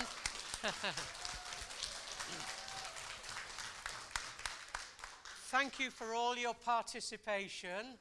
Yeah, thank you for working so well in your teams and for solving these problems. What I hope I've been able to do is to introduce you to STEM education and engineering design as a problem-solving process that you can introduce into your classrooms. I mentioned earlier that very often STEM is something which is done outside the classroom. And that's the reason I want it to be in the classroom as well, is so that every student gets that experience, not just the few students who are doing the projects. So work towards that, but don't worry if you want to do it outside the classroom first. In the UK, when teachers I was working with were implementing STEM for the first time, they did it through extracurricular activities, through STEM clubs. Yeah, so they tried these things out with STEM clubs. Then the next stage was they had collapsed timetables. There was one school I worked with in Peterborough, that school I told you about Norman Forster designed. Every Friday they had a collapsed timetable. So the students were involved in a project every Friday. Yeah, so that was a way of implementing STEM, working towards implementing it into the curriculum. The way that I introduced it into my school first was I did it in my classroom, I have to admit, but also we did a cross-curricular project. And we did it with science, with mathematics, with design and technology, and with art. And those departments were involved over a number of weeks in this project. Then when I introduced a similar thing in the next school I was in, we did it as a collapsed timetable for a week. So the students were involved in a big project for a week in school. Yeah, because that way every student gets the experience. Yeah, but do it in small steps. Do one project a term. Yeah, you know, one problem-based learning experience per term or per semester. Then build on that. Then 2, then 3. And as you heard, some of the teachers from the first year of the program are now doing it with all grade 7 students as part of their normal curriculum. They're doing every topic using 5E or problem-based learning. So they've worked towards that and now they've achieved that. So that's wonderful. But do it in small steps and work in teams. Yeah, that's the secret. Work in teams. Don't try and do it all on your own. because it'll be so difficult and so challenging. Also, get your school leadership team on board. Get your school principal and vice principals working with you as well and supporting you. Okay, that's really important. Get your leaders involved. Yep. You saw how the other groups worked.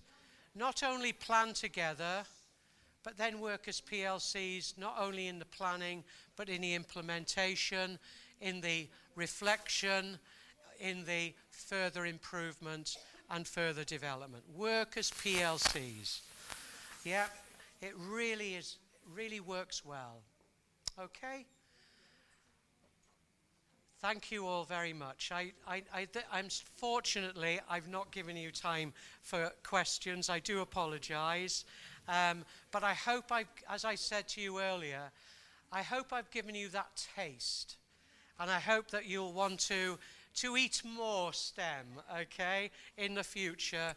And I hope that we'll be able to work with you again in the future so that we can support you as you develop. Or the teachers that we worked with in year one will be able to work with you and help you to implement and grow in your schools. Okay? Thank you all very much. Well done, everybody. Thank you, Mark.